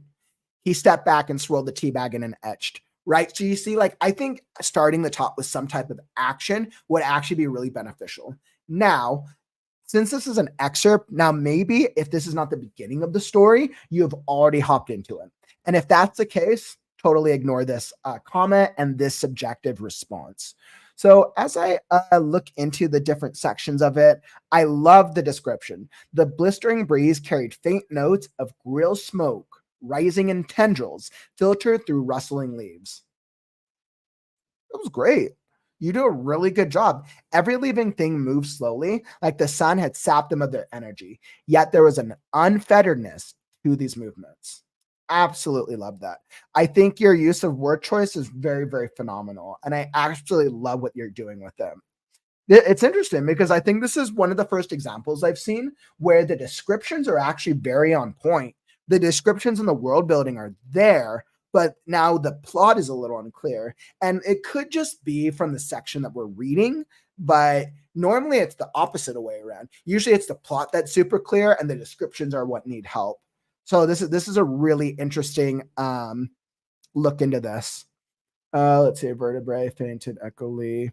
Nayuta. Let's see. As they walked to the refrigerator, the distant chatter and laughter slowly got subsumed by the constant hum of the compressor. It's once again this word choice, which I'm loving. And so clearly it's hot outside. That's very obvious. The ice melting, the cold is great. And it's just like the visualization of Nayuta getting the ice, taking the two, putting it behind him and letting the water drip down. We've all been there, right? We're dealing with heat waves right now, in at least in the world. And we all know what it feels like when it's blaring hot outside and you just wish you could like go jump in a pool, or you could just grab a couple ice cubes and just like cool yourself down. And so I think that's a very good way of describing that. I think that works very well. Let's see, what else do we got?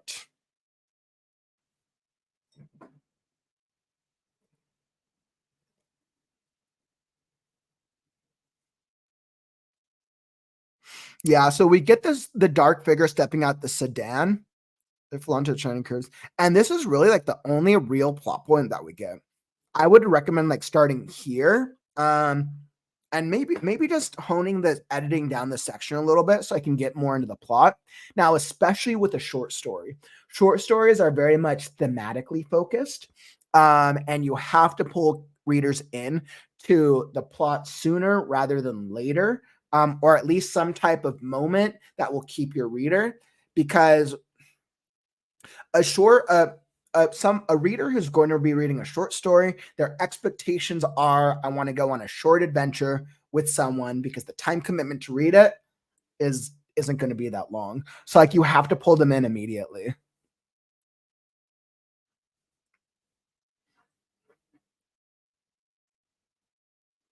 And this is interesting, right? So once again, we're doing character development. I love the character development, right? So he's in a country that he doesn't know anything about. He can't drive. It's something to do. He is a prosecutor, but also because it's far more to get a spot in that parking lot. And they touched upon him being a prosecutor. It's around the 4th of July. So that's all clear.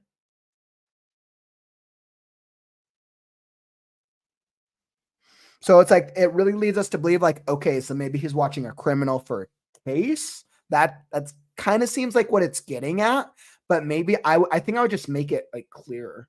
And it could just be that we haven't got into it yet. That could be a factor. And then we have these other characters. As he watched Simon, Bennett, and drag out a 10 leather bag. He goes to the bag, but his view was blocked by Simon's hand that intercepted between his eyes and the sun.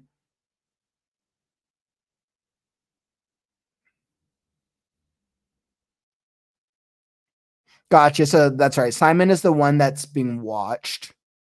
That's fine. But then we have the two characters. We have Apollo and Clavier. So right now, why bother coming? Clavier walked. Oh, and just remember with speech tags that you want to use commas. You make sure to use a comma, using commas with speech tags. Clavier walked to the window with 2 more buttons. Look at that. And that's the thing. There was definitely some personalities there, which I liked. I think I just need a better like distinction on who is Clavier and who is Apollo. Like I think I need some type of like visual description and indicator of Clavier, Apollo. I know one of them's the brother, but without like until like going back into it, I'm not sure which one. I know that one's a brother, and then I'm not sure who the other one is. And of course, if there's the chance that you already introduced these characters earlier on in the story, that's a possibility as well.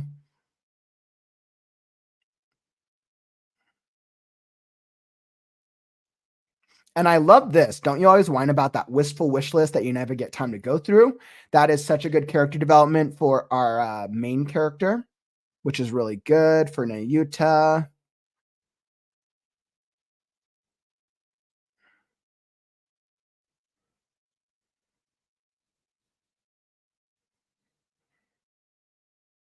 Yeah, and that's kind of all that we got. I feel like I'm intrigued. I'm definitely intrigued, but I want to know more. I think this could also benefit from maybe a little more foreshadowing.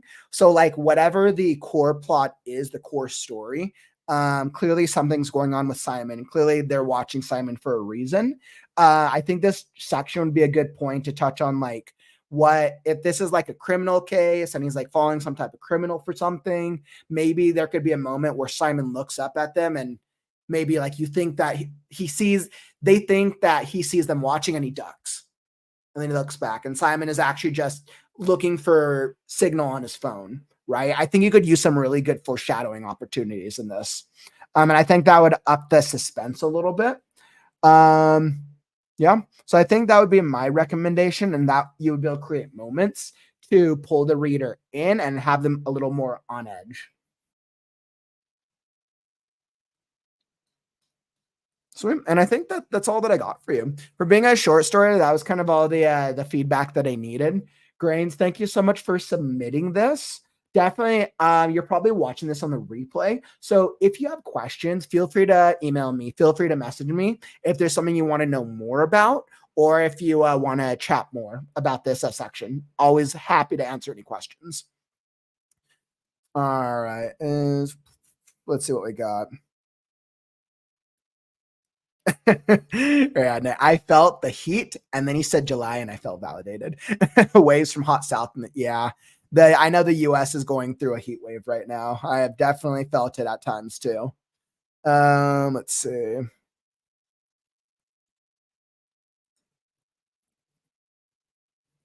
I want to call out, or you said something really good, cool before the reading. You said, what was this? You said a good thing about Nano is it forces you to write and not edit and just get it out. Also, write alt versions of scenes. The prologue started as 2 versions, then I merged them and that came out.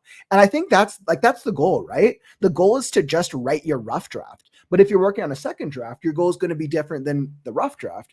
And I think it's just clarifying what is our expectations for whatever draft of our story we're working on. I think if a lot more writers out there had clear expectations for whatever draft they're on, they would make their writing process so much easier and make their mental health so much easier. Oof. So absolutely. Thanks for sharing that, Ari. That's some really great advice and insight. Excellent. So that was a great little reading. Grains, thank you for submitting that. Thank you again. And then we're going to be hopping straight into reading number 4 with our one, the only Guardian's Legacy by Bethany D. Harris. All right, Bethany. So I'm queuing your story up next. We're going to be hopping straight into it. So Guardian's Legacy with Bethany. Let me drop this as the ticker. Awesome. So let me pull up your story. Now, as I'm pulling this up, let's see. If you're enjoying the stream, tap that like button right below the video, right here. Hit the like button, hit the little heart, the comment, the love button, hit one of them. Help me show the algorithm that writing streams are cool. The more we push it out, the more writers it will find, and the more that will come join the community, share their stories, and engage in the conversation. It is my goal for us to have writers of every genre in the community, because storytelling at heart doesn't change.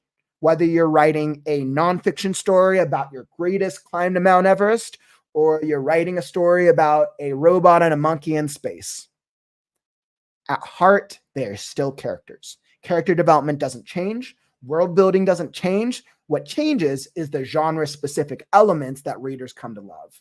But the core elements stay the same. So I absolutely want to bring in more writers from all different types of genres into the community, especially for this live experience would be so cool. And for those of you who are here, I absolutely appreciate you. Absolutely. And I'm really glad to have you here in the stream, here in the community. And thank you for being involved in the conversation. I have so much fun doing these readings, and I have so much fun learning more about the writing process through each of you who have your own unique writing experience. So that's so awesome. All right. So let me pull up Bethany's story. All right. Let me make sure I got this.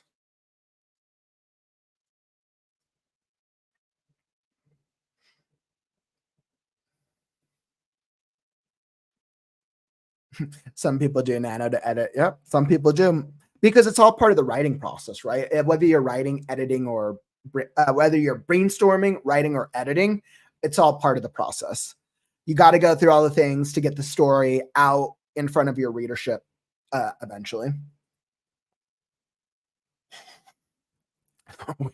We love us some space monkey shenanigans. Maybe that'll be our next community story. We did the community story, what was that, a couple weeks ago with our Hermes the cat adventure. Maybe the next one will go with some space monkeys. Monkeys in space. Robot monkeys in space. I'll probably do another community story in July. All right, perfect. So let's see. Bethany's, I got you here.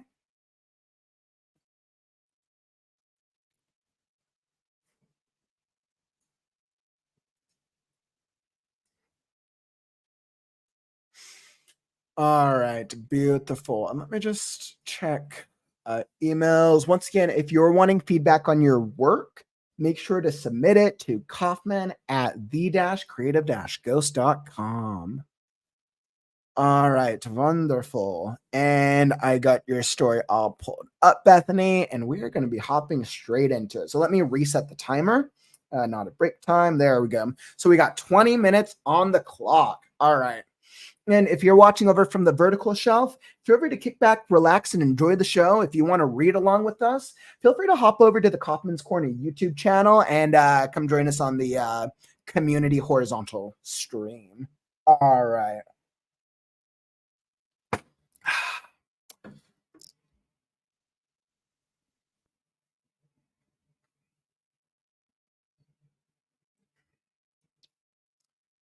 Guardian's Legacy by Bethany D. Harris.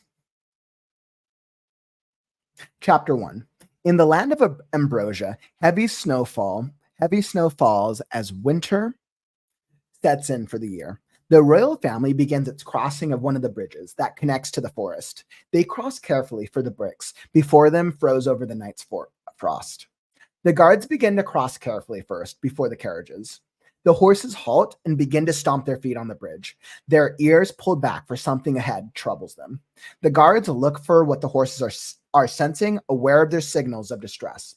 About a mile ahead of them, a dark figure lay on the side of the bridge.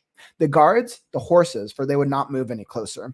They drew their swords at the ready for any possible attacks. The figure started to stir. The figure stood up, not on 2 feet, but 4 paws.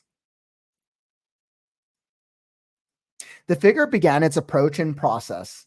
The creature shook off the snow off its back, and the guards noticed its jet black fur revealing itself in the mingled frost and snow. Its ears at alert as the guards were in a waiting for attack position, waiting for what was now apparent, a large wolf approaching. The wolf got bigger than a normal wolf should. The guards did not waver. They knew their duty. Before anything could happen, a commanding voice broke through. Stand down, the voice shouted at them. That's what startled the guards the most, for they knew that voice too well. Do as ordered, but stand ready, Nolar, the High Guard commanded, the only one to give a sub-order to that voice's command.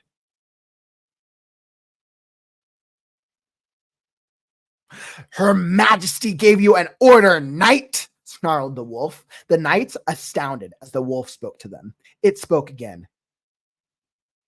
I mean no harm here, only to deliver a message. Getting angry, it grew even bigger, towering over the guards' heads. The guards, nor Nolar, was listening. Stand ground, men, swords at ready, no backing down, for stands before you is an enchanter, Nolar ordered. Feeble man, I have awaited...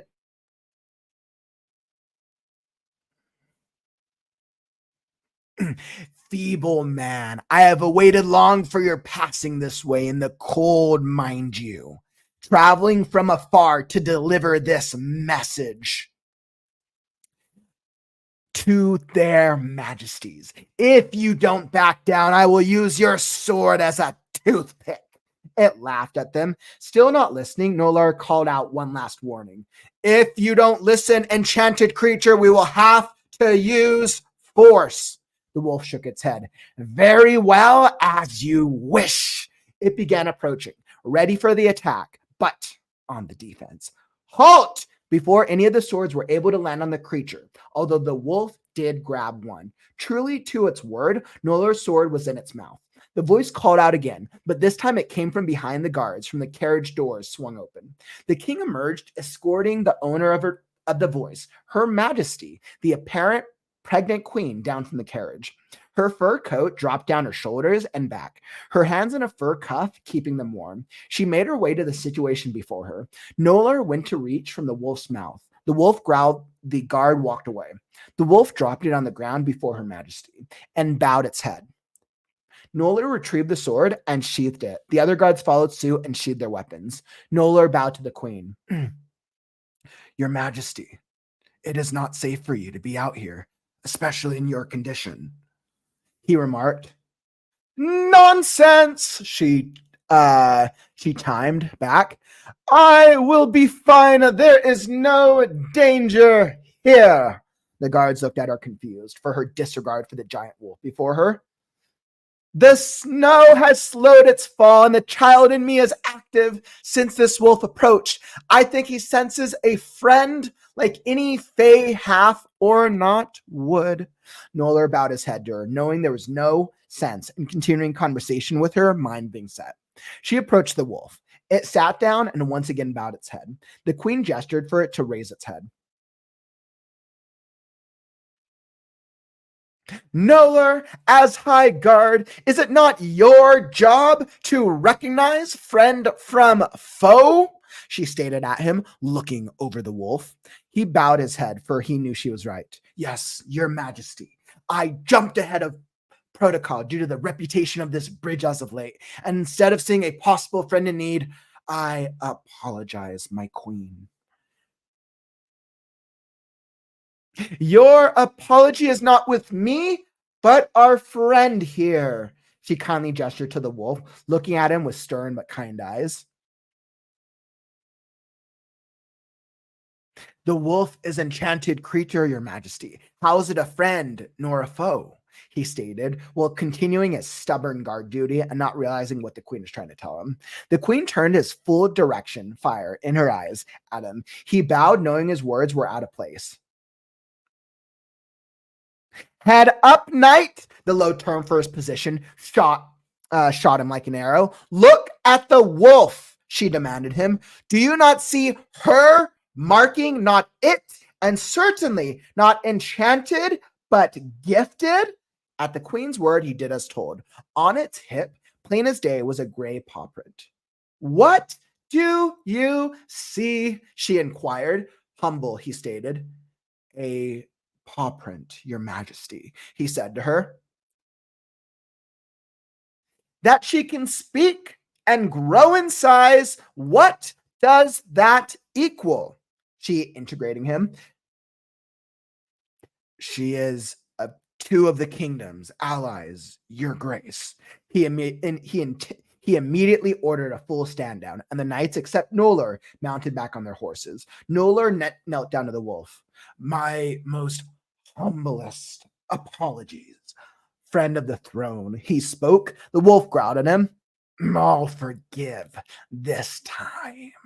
She let out a soft breath, snarling, so Noller understood he was on thin ice with her and regained a semi-normal large wolf size.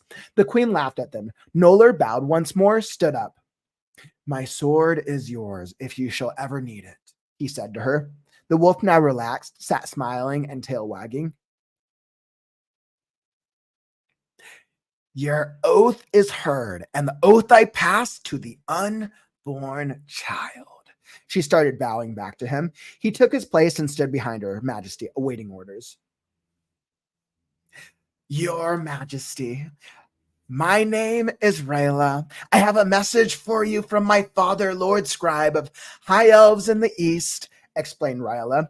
Well, before you deliver, let's see to getting you taken care of first.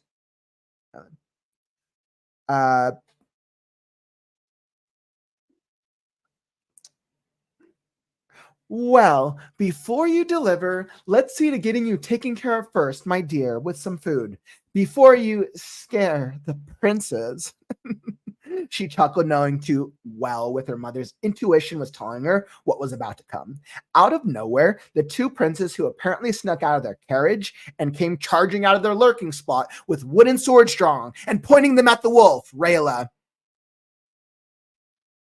I am Prince Crass, firstborn son to the throne of the kingdom of Ambrosia, he stated boldly, a tall young boy, age of about 9. That was all he could get out before his younger brother, few years younger than him, stated himself. I, second-born, am Prince Eric, he chimed. What business do you have with our mother? He questioned with his quick introduction. Yes, and speak now before we attack. Before he could finish, their mother gave a smack each of their backsides. Startled, the boys looked at their mother with randy tears in their eyes. Young princes, we don't address our friends in such a manner. He scolded them like any mother. If you paid attention amongst your eavesdropping on the adults, you would have heard she is a friend, not foe. Pointing her finger at them and then to Rayla, whose ears dropped back, ready to get scolded too, but not sure for what. Go apologize now and greet her. She softened her voice with just a bit of mother's firmness. Miss Wolf, Crass started. Rayla, his mother corrected him. Rayla, on behalf of my brother and I, we apologize for our behavior and welcome your presence. Young Crass did a quick bow and rose. Yes, we apologize. We were only looking after our mommy. Little Eric chimed in with a quick bow to her as well. Rayla smiled at the boys. No harm is to come to the crown, but maybe a night or two. She chuckled at the boys. A couple of the guards looked at each other nervously in their direction. All right. And we're going to end the reading there because that feels like a good story beat as the brothers and characters were all introduced. Justice. I actually absolutely agreed over here on the vertical. Thanks, Zara. I completely agree with that. One of the vertical viewers was saying #justice. I was like, agreed. So, as I think about that story, first off, Bethany, really, really, really good. Absolutely, really good. There we go. So what I actually loved about that, you use some very detailed imagery in painting the entire scene of what was going on. I love the concept. I love the story, and I do love the characters. Now, I know that something you had shared is this is a very early rough draft of it. And for the community here, I know Bethany was aware that there were a lot of some grammar opportunities for it, but she really wanted to get it out so that way we could she could get feedback for the story as a whole. And I think when I look at the overall idea of the plot, I actually think the plot is working out very well, because when we think about the plot, we have the guards approaching, and then we have this wolf attack. Something that I have to absolutely love, like Bethany, the thing I loved is this initial wolf sighting. If any of you guys have seen the anime Princess Mononoke, has anybody here seen Princess Mononoke? If you're here in the stream and you've seen it, just say I. That is exactly what the scene reminds me of. That beginning, so there's the opening scene in the animated movie, the Miyazaki movie, Princess Mononoke. There's the scene with the wolf, which is this big snarl, this big crazy wolf. Now, obviously that wolf's poisoned and a bit more of an evil character, but that's kind of the imagery. That's that's kind of the visual that I got in the beginning, because we're led to believe that this wolf is actually a bad character. We're definitely led to believe that this wolf is not a good character at all. But once again, I love what you do with it, Bethany, and showing us no, the wolf's actually a good character, but literally every single character, aside from the queen, the guards, the entire entourage, the guards and the boys are wolf bad, sword at the wolf. And we're you guys are such men, you and your male pride. And I was I actually really love that. So I think from the plot and the storytelling perspective of it, I absolutely love it. I can tell that you've done a really good job of building out the world and putting out your plot and some of the character development just from reading this section. So I think that's really cool. Hey, welcome to the stream, Eric. Thank you for stopping by, my friend. Welcome, welcome. We are just doing some critiquing. So for those of you just hopping to the stream, we just read a really cool fantasy story over from Bethany. Really, really great work. Awesome. Welcome to the stream, Timmy. Welcome to the stream, James. Glad to see you guys here, my friends. Welcome, Colt. Welcome, welcome. Glad to have you all here. Doreen, welcome. So, Bethany, I would say what my biggest opportunities for improvement are. Now, I'm not going to touch upon the grammar. I'm not going to touch upon the grammar because I know that's something you're aware of. Yeah, so that's not a point.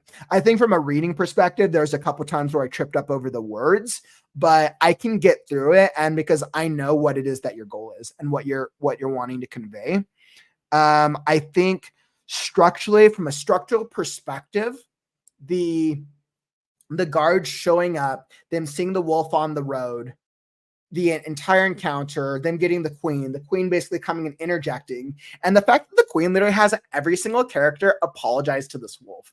I think that's both like kind of hilarious, but it also kind of fits the world, and it shows character building for the world, the queen herself, which does a very, very good job. I think for some opportunities for description, I think I want to know a little bit more about what the queen looks like and what the wolf looks like specifically. I think that was an opportunity for a specific description. Let's see, what else do we got? And you know what? That was actually interesting. So they stopped because they see a figure in the distance. And the fact that I'm like, the figure started to stir, the figure stood up not on 2 feet, but 4 paws. I actually love that because we're led to believe in this opening. They're like, oh, it's like a hooded character falling on the road. I was like, oh, I actually like that.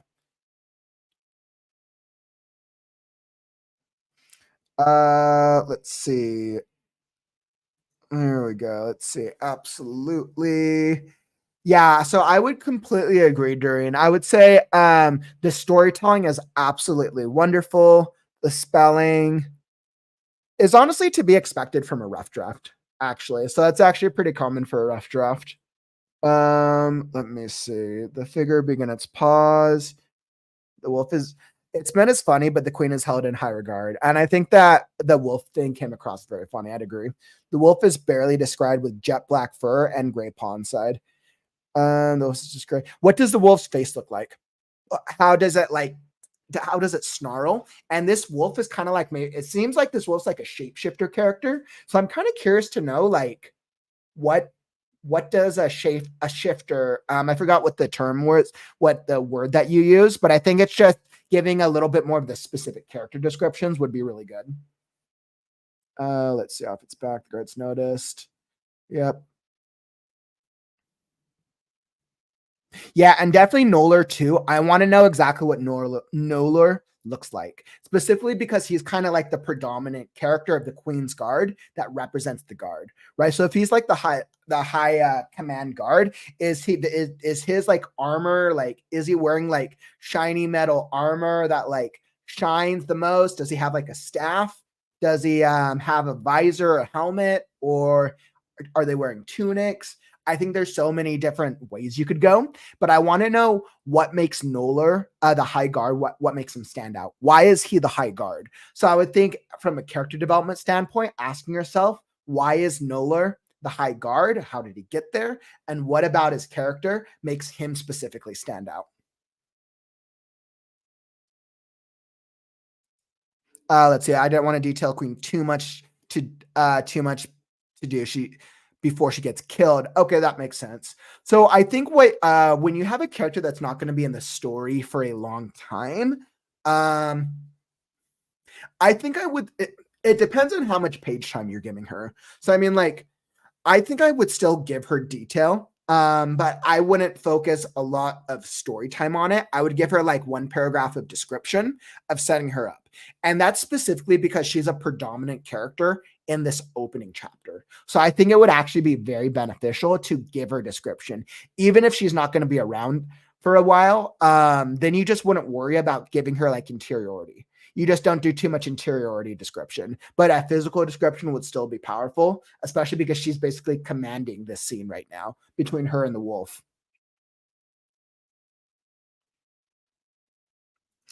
Got it. With the character looks, I was worried about too much with the audit, with the scene set up like that. Yeah, and I think I think even with the character descriptions, it doesn't have to be a lot, right? But I think we need some type of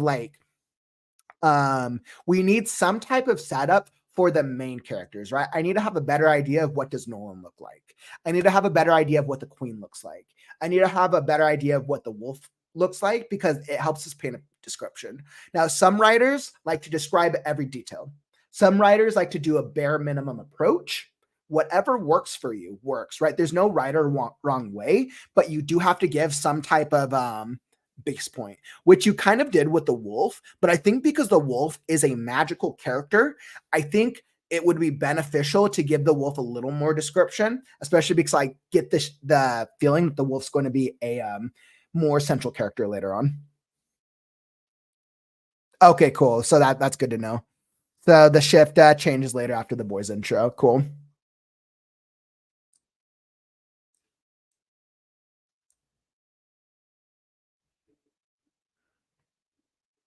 Awesome. And then Cold, it looks like you were asking about emailing. So just emailed you a Google Docs link with the subject, story, and critique show. Yep, that should absolutely be enough, Colt. I'll check my email shortly, but absolutely, that's the right way to go about it. Thank you for sending that. Let's see. The wolf is also important. Yeah, I had a feeling, which is why I think setting up the wolf now is very, very important. She is the unmarked. Oh, that's exciting. You see, I already like the wolf. I think the wolf is cool. And the wolf's name is very unique. What was that? Like Zyra or it what was the wolf's name? It was like a Z or something. Uh, Ryla. I think Ryla is a really cool name. I actually really like that for the wolf. And you did a great job of introducing the character name Ryla at the point in the story that it needed to be introduced.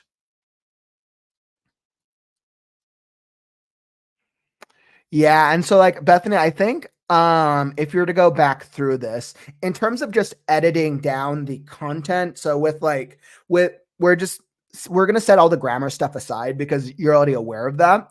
What I would say is the horses. I think you could probably cut out some of the guards fright with the wolf. I think you do a good job of setting it up, but I think you make the point super clear by like the third or fourth time the guards are like, "We need to fight the wolf."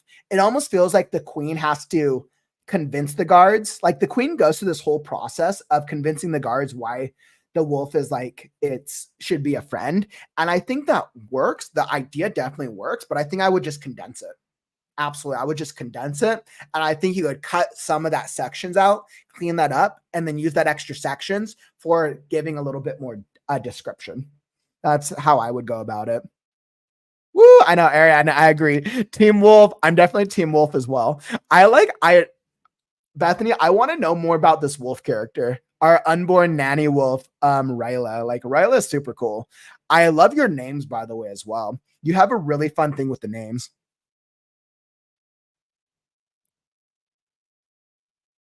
Ooh, I absolutely love that. Her twin sister is a cat who shrinks.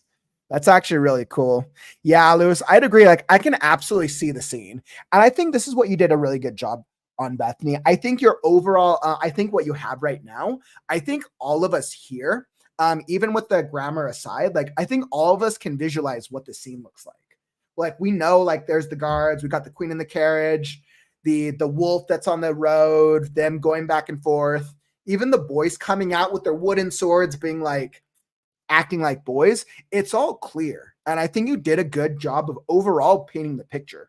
And I think when you get this, when you take this into a second draft, I think just by when you get to that point of cleaning it up, I think you're going to actually have a really strong opening scene here. Absolutely agreed. I think you're going in the absolute right direction. And I am very intrigued by the plot. I'm very, very intrigued. So, really great work.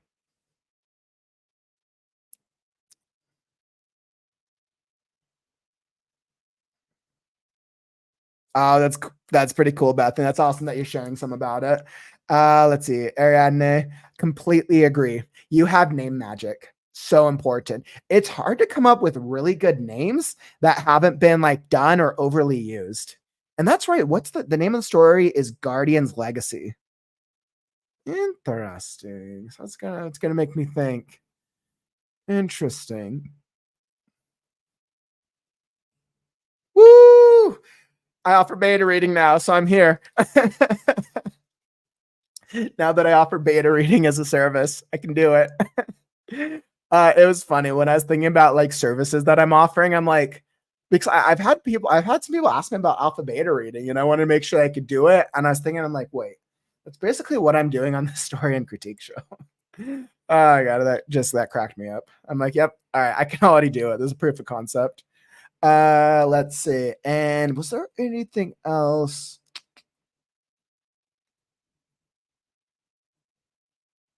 Yeah, and I mean, you have some good world building here as well. You do some good world building of Ambrosia. Um, yeah, I think I touched upon the most of the points that I wanted to hit, Bethany. Once again, like, thank you for submitting this.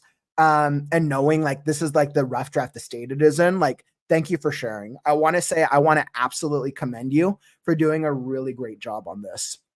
Because like we have to keep in mind, writers, every single person, every single writing style is different. Um, you guys see what I do with Last Scarecrow, but like I are the words that we use, the styles we come out with, the mistakes that we make, the mistakes we don't make is different for everyone. Absolutely. Sometimes I'll write a scene and it sounds like complete garbage. And sometimes I'll write a scene and it sounds amazing. And it just depends on the story I'm trying to tell and the amount of prep I put into it. Let's see. Colt. I'm still barely beginning my story. I'm getting close to 2,500 words now. But at the pace I'm going, I imagine the first act alone is going to turn out to be like over 30,000 words. Wow. That's actually really cool. That's really cool. Yeah, I think my first act is about 30,000 with Last Scarecrow. Yeah, my second act is really long right now. My second act is like, I think my second act is like fit like 60,000 words. 60, 70. Yeah, my second act is about 60,000. That's awesome. Well, definitely looking forward to digging into it, Cole. Thanks for sending it my way. I'll respond to your email when I check it shortly. Woo, yes, I'll put you down as a beta reader. Yeah, absolutely. If you want to, absolutely feel free to email me the summary if you want, Bethany. With alpha and beta reading, what I actually always suggest is don't give me too much description or details beforehand. I try to treat a story of kind of how I do it like this. All the stories that you submit for the critique show, I don't read through beforehand. I do them all as cold readings because I want to come at your story at the from the viewpoint of a brand new reader, right? Because I want to be able to understand and determine, do the plot points make sense? Is the world, do I have a clear vision of the world in my mind? Do I have an idea of what each of these characters feel like? And if the answer is yes, then those are things I'll speak to. If the answer is no, then I'm going to really think through of like, okay, why don't these characters make sense? What is missing about the world building? Why is there a missing plot point? And those are the types of things I would ask myself. So it's a completely optional thing with alpha and beta reading.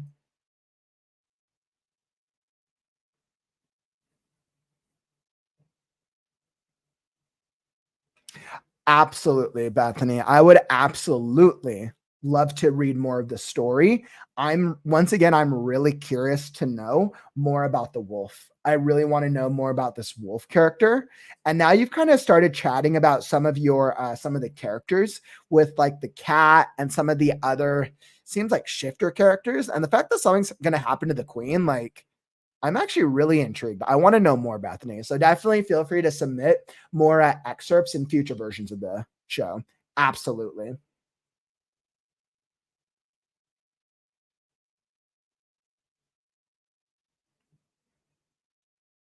Ooh, tribe shift. You, Bethany, you and your names are ingenious. I'm not always that great at coming up with names for characters.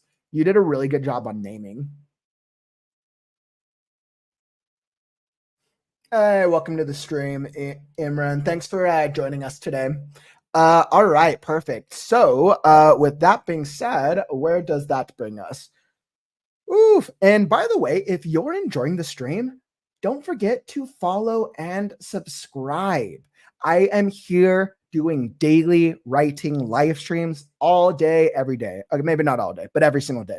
I'm at 179 days of consecutive writing streams We do live writing shows. We do live writing sprints, writing community, read from best-selling novels. I bring on published authors in the Creative Right Now podcast, and we do all the things. So follow and subscribe, and you'll be alerted when I go live. All right, beautiful. Perfect. So with that being said, where are we at? So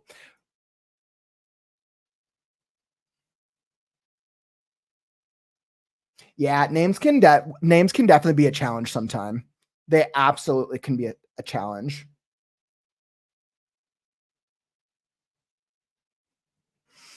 Awesome. So with where we're at, I'm at a point where I think my voice is I'm feeling my voice a little bit. I got to make progress on Last Scarecrow. So I'm going to pivot to our writing sprint for the time for this part of the stream. I'm going to be doing one 30-minute writing sprint today. However, the point where I'm at in Last Scarecrow is we have the pixie is fighting against a demon version of herself. This is actually a high action sequence of this part of the story. So I actually encourage you to stay with me and read along, because this is actually a really fun section that I'm about to write. And we're about to hit a huge plot point for Pebble Pixie. So I encourage you, come join me for the writing sprint. Whether you want to write with me, brainstorm, edit, or you just want to read along. I have a very fun section, and you guys might be we're about to have a very emotional moment with Pixie. So let's see what happens. I'm eager to hop into it. And for those of you who've been in the stream today, don't forget we are still playing our quote of the day game, whether you're here on the vertical or the horizontal shelf. The quote of the day game is still here. So keep those comments coming. Keep bringing up the witty, the helpful, the positive, and all the things in between. So far, it looks like I have about 15 to 20 highlighted, and I'll be announcing the winner and some of the top highlights after the writing sprint. So keep those comments coming. All right, so I got to pull up Last Scarecrow. Bear with me. Un momento. And we will throw up the music, and we will get started. And if you're over here on the vertical shelf and you're watching from the vertical on Instagram, YouTube, or X, you won't be able to see the writing stream itself or the writing software itself on your end. But if you want to read along, feel free to hop over to the horizontal platform. Otherwise, I'm going to throw up some music for y'all so you guys can just jam along for this writing sprint. All right, perfect. And I think I am all set. Pebble, our pixie, is in a full fight with herself. Oof, man, we're about to have some crazy stuff going on. Okay. Like I'm going to sneeze. That's the worst feeling. Oh, I was like, oof. All right. All right. So let me change my timer to 30 minutes. We're going to do 130 because I think I need 30 minutes to write this scene. All right. I'm telling you, you guys are going to have fun with Pebble right now. Real talk. All right. So,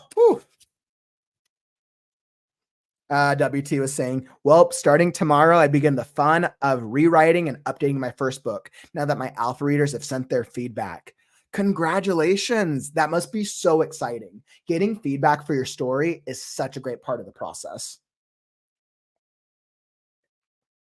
Let's see, you really like one of the quotes from one of your main characters. She is talking to the MC and tells him, I will be loyal to you until the stars burn out. I love that. I will be loyal to you until the stars burn out. I absolutely love that. That's a really cool quote, by the way. That's a really, really cool quote. 100% love that. Okay, perfect. So thanks for sharing that, by the way, James. I really appreciate that. I'm like, good luck with the writing. Good luck with the editing process. Taking a story through the second draft is such a different experience.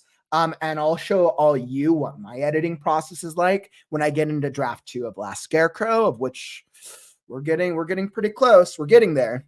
I think I'm at about 81%. Okay, so I got mine.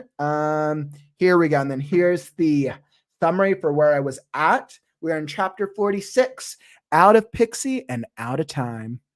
Emboldened with the power of the ruby rock, our pixie Pebble can face just about anything unless it's against herself. All right, so I got 30 minutes on the clock. Make sure that y'all can see this. I am all ready to go. All right. I'm going to throw up the music. I'll make sure y'all can see. All right. All right, let's do this. We're going to write a very dynamic, emotional scene without stopping. All right. Okay. 30 minutes on the clock. And it's time to write now.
hero song, destiny to see.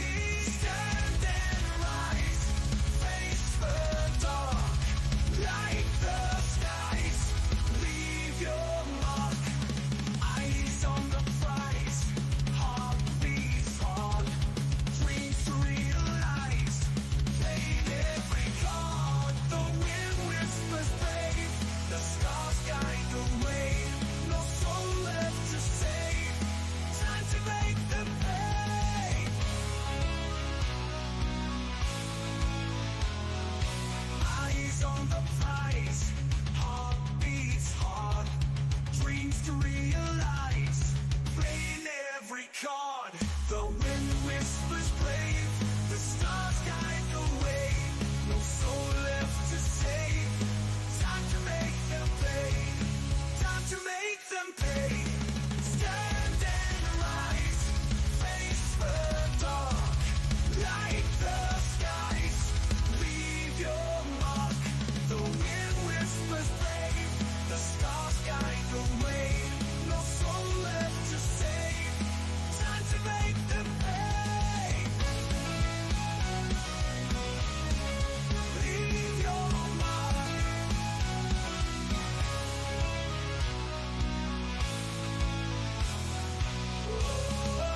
Silence echoes strong as the dawn breaks free.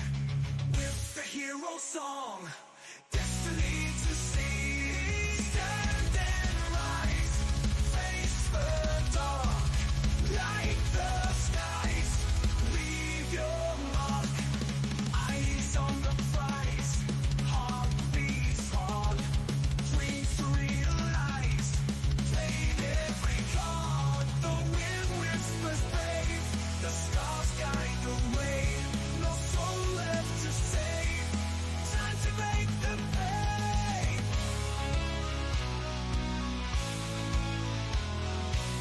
Eyes on the prize, heart beats hard, dreams to realize, playing every card.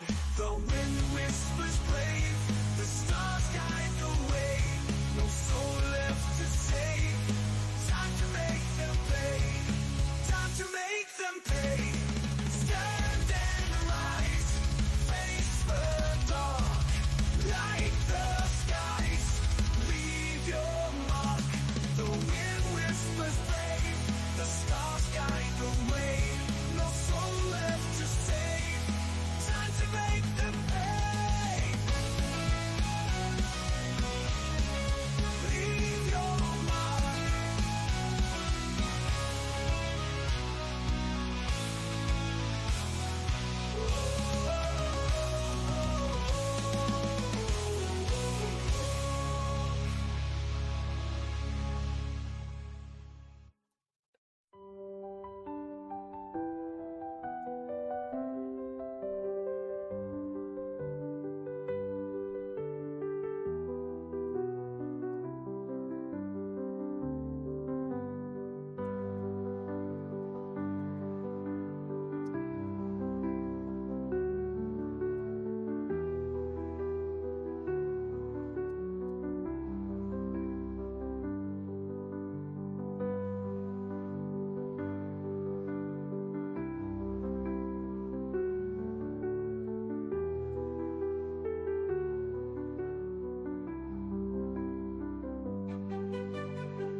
Man. Wow. Wow.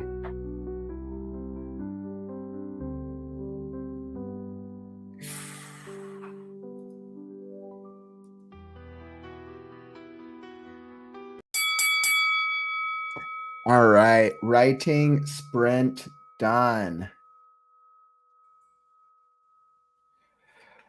All right. Oof, man. Wow. What an What an interesting scene. I like what I wrote with Pebble's scene. Like I rushed through it a little bit. There was a point where I feel like I kind of um rushed her epiphany moment because I wanted to get through to the end of the scene. But like, wow. She I had this as the moment where she's facing off against the doppelganger, which is essentially just an illusion of herself, conjured by the first demon. And it really takes her fighting herself, even as she's basically dying. She's been beaten up so profusely. Um, but she's being able to go forward because she's basically eaten this gemstone of power. Um, and it's only through fighting, through facing against herself, that she finally remembers that her brother, along with the rest of her family, died way back when the first demon first came into existence. And she had convinced herself for so long that she was searching for her brother, when in reality that she was just she was running away from going forward and doing any type of rebuilding or trying to understand. She became so focused on trying to find what she had lost that she had, as a result of the nothingness, started forgetting more and more of who she was, what she was actually doing, and hit a point where she was almost becoming this like bipolar version over time of herself, and then believing that her brother actually existed. Or maybe he does exist. But at this point in the story, she has this realization. But unfortunately, the doppelganger attacks her, causes the gemstone to come out, and with like the last of her strength, Pebble like grabs the gemstone, basically like shoves it into the doppelganger's eye. The doppelganger tumbles over the side of the cliff, but not before dragging and taking Pebble with her as they tumble over the side of the cliff and leaving them in this moment. Oof, man. Moment. Is Pebble gonna die? Killed off quite a number of characters throughout the story. I guess you're just going to have to find out as we continue our writing sprints tomorrow. How did that writing sprint treat you? Were you able to get some good writing done? Drop it in the comments. I would love to hear. So as we get to the next section of this stream, let's hop into the quote of the day game. So let's hop into our quotes. Let me pull up quotes that were memorable, and let's see which quotes stand out. Hey, what's up, John? Thanks for hopping in the stream, by the way. I saw you hopped in during the sprint. All right. So, wow, we had pulled up a number of quotes. Okay. So let's see here. What are some ones that stood out to me? Let's see. So I'll highlight some of the top. I'll just highlight a couple that stood out, and then I'll go through the top ones. Let's see. So one that stood out, Bethany, grab his ear, say you listen to Granny when she's talking. I was like, that was funny. That's a very grandmother quote. Lewis, mic drop. Bethany, I was like, absolutely. Drop the mic. Completely agree. Ariadne, seasoning with those emojis. I do love emojis. The tension is everything. This fight is foreplay. And oof, Bethany, I love your little tamale emoji story. Talk about storytelling, right? Through emojis. Fellow writer with tidy first drafts. Nice. Good little feedback, good little commentary. Yes, there are poetic parts seasoned with spice. Ariadne, fun fact, this started as Nano last year, made it to 47K words. That is a great fun fact to know. And R.A. Morley, it was Brandon Sanderson, probably, because everything's Brandon Sanderson. Ariadne, we love us some Space Monkey shenanigans. I completely agree. And continuing, Ariadne, you have name magic. So important for so many of us writers who lack name magic. And Ariadne was also said, I said it, Team Wolf. We're all Team Wolf, are we? And WTC had a great quote. I really like the quote that came up from one of my characters, Leia. She is talking to the MC and tells him, I will be loyal to you until the stars burn out. Okay, so let's see. As I look back, let me see the top three. So I will give you a top three.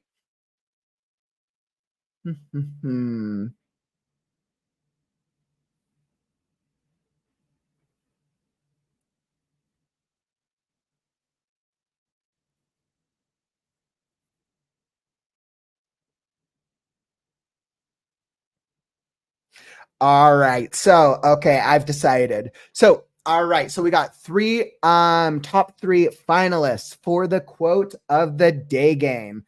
Okay. So, coming in third, I'm going to be nominating. We are going to nominate in third with Bethany, your little emoji storytelling, right? Clearly, we got a little bit of spice, a little bit of heat, and something sizzling. Because this is a great example of storytelling through imagery. If an emoji is not imagery in a text or messaging conversation, I don't know what is. So this is coming in number three, a spicy, hot-faced emoji. So that is number three. Number two, we're coming in with quote number two of the day. So coming in second place is Ariadne. You have name magic.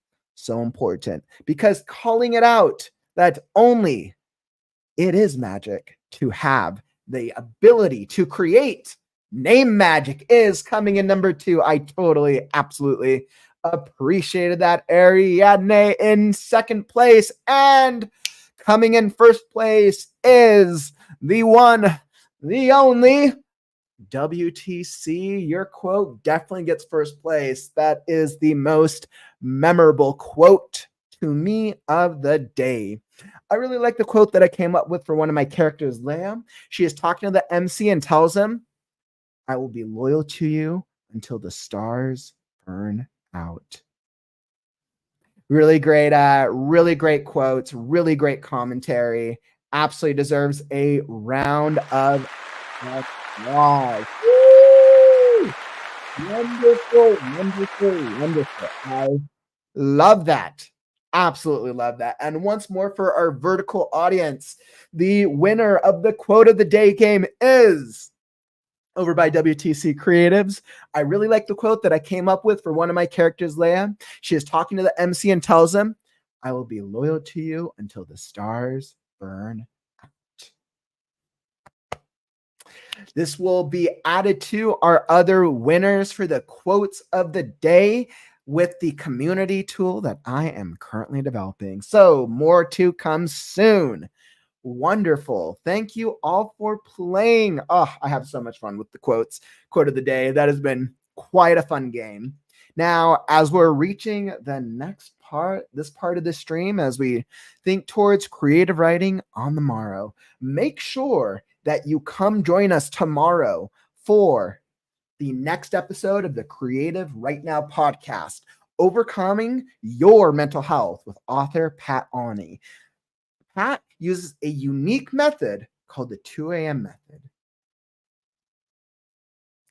He came up with a successful strategy to overcome the things that we deal with mental health. So join us tomorrow for the next episode of the Creative Right Now podcast at 1 p.m. Pacific time, 4 p.m. Eastern time. We'll all be here. We'll be here and we'll see you tomorrow. And if you're looking for something to watch next, down in the YouTube description, there is the Reading Sprints for Storytellers playlist. Go check it out. If you've missed some of our previous episodes, it is highlights from some of the previous story and critique episodes. Go check it out. It's a great playlist. We have had some amazing, phenomenal stories from our community, especially from today, right? We got some, what did we do? We did fantasy. We did a little bit of nonfiction. We did predominantly some fantasy today. So we had some absolutely great stories, great fun, and That has been a journey. And most importantly, don't forget, like the stream on your way out. Let me know that you got value. Help us show the algorithm that writing streams are cool. And that, my friends, is all that I got for you today. Don't forget, words are wind, but stories are forever. I'm Kaufman, and I'll catch you on the morrow. Stay creative.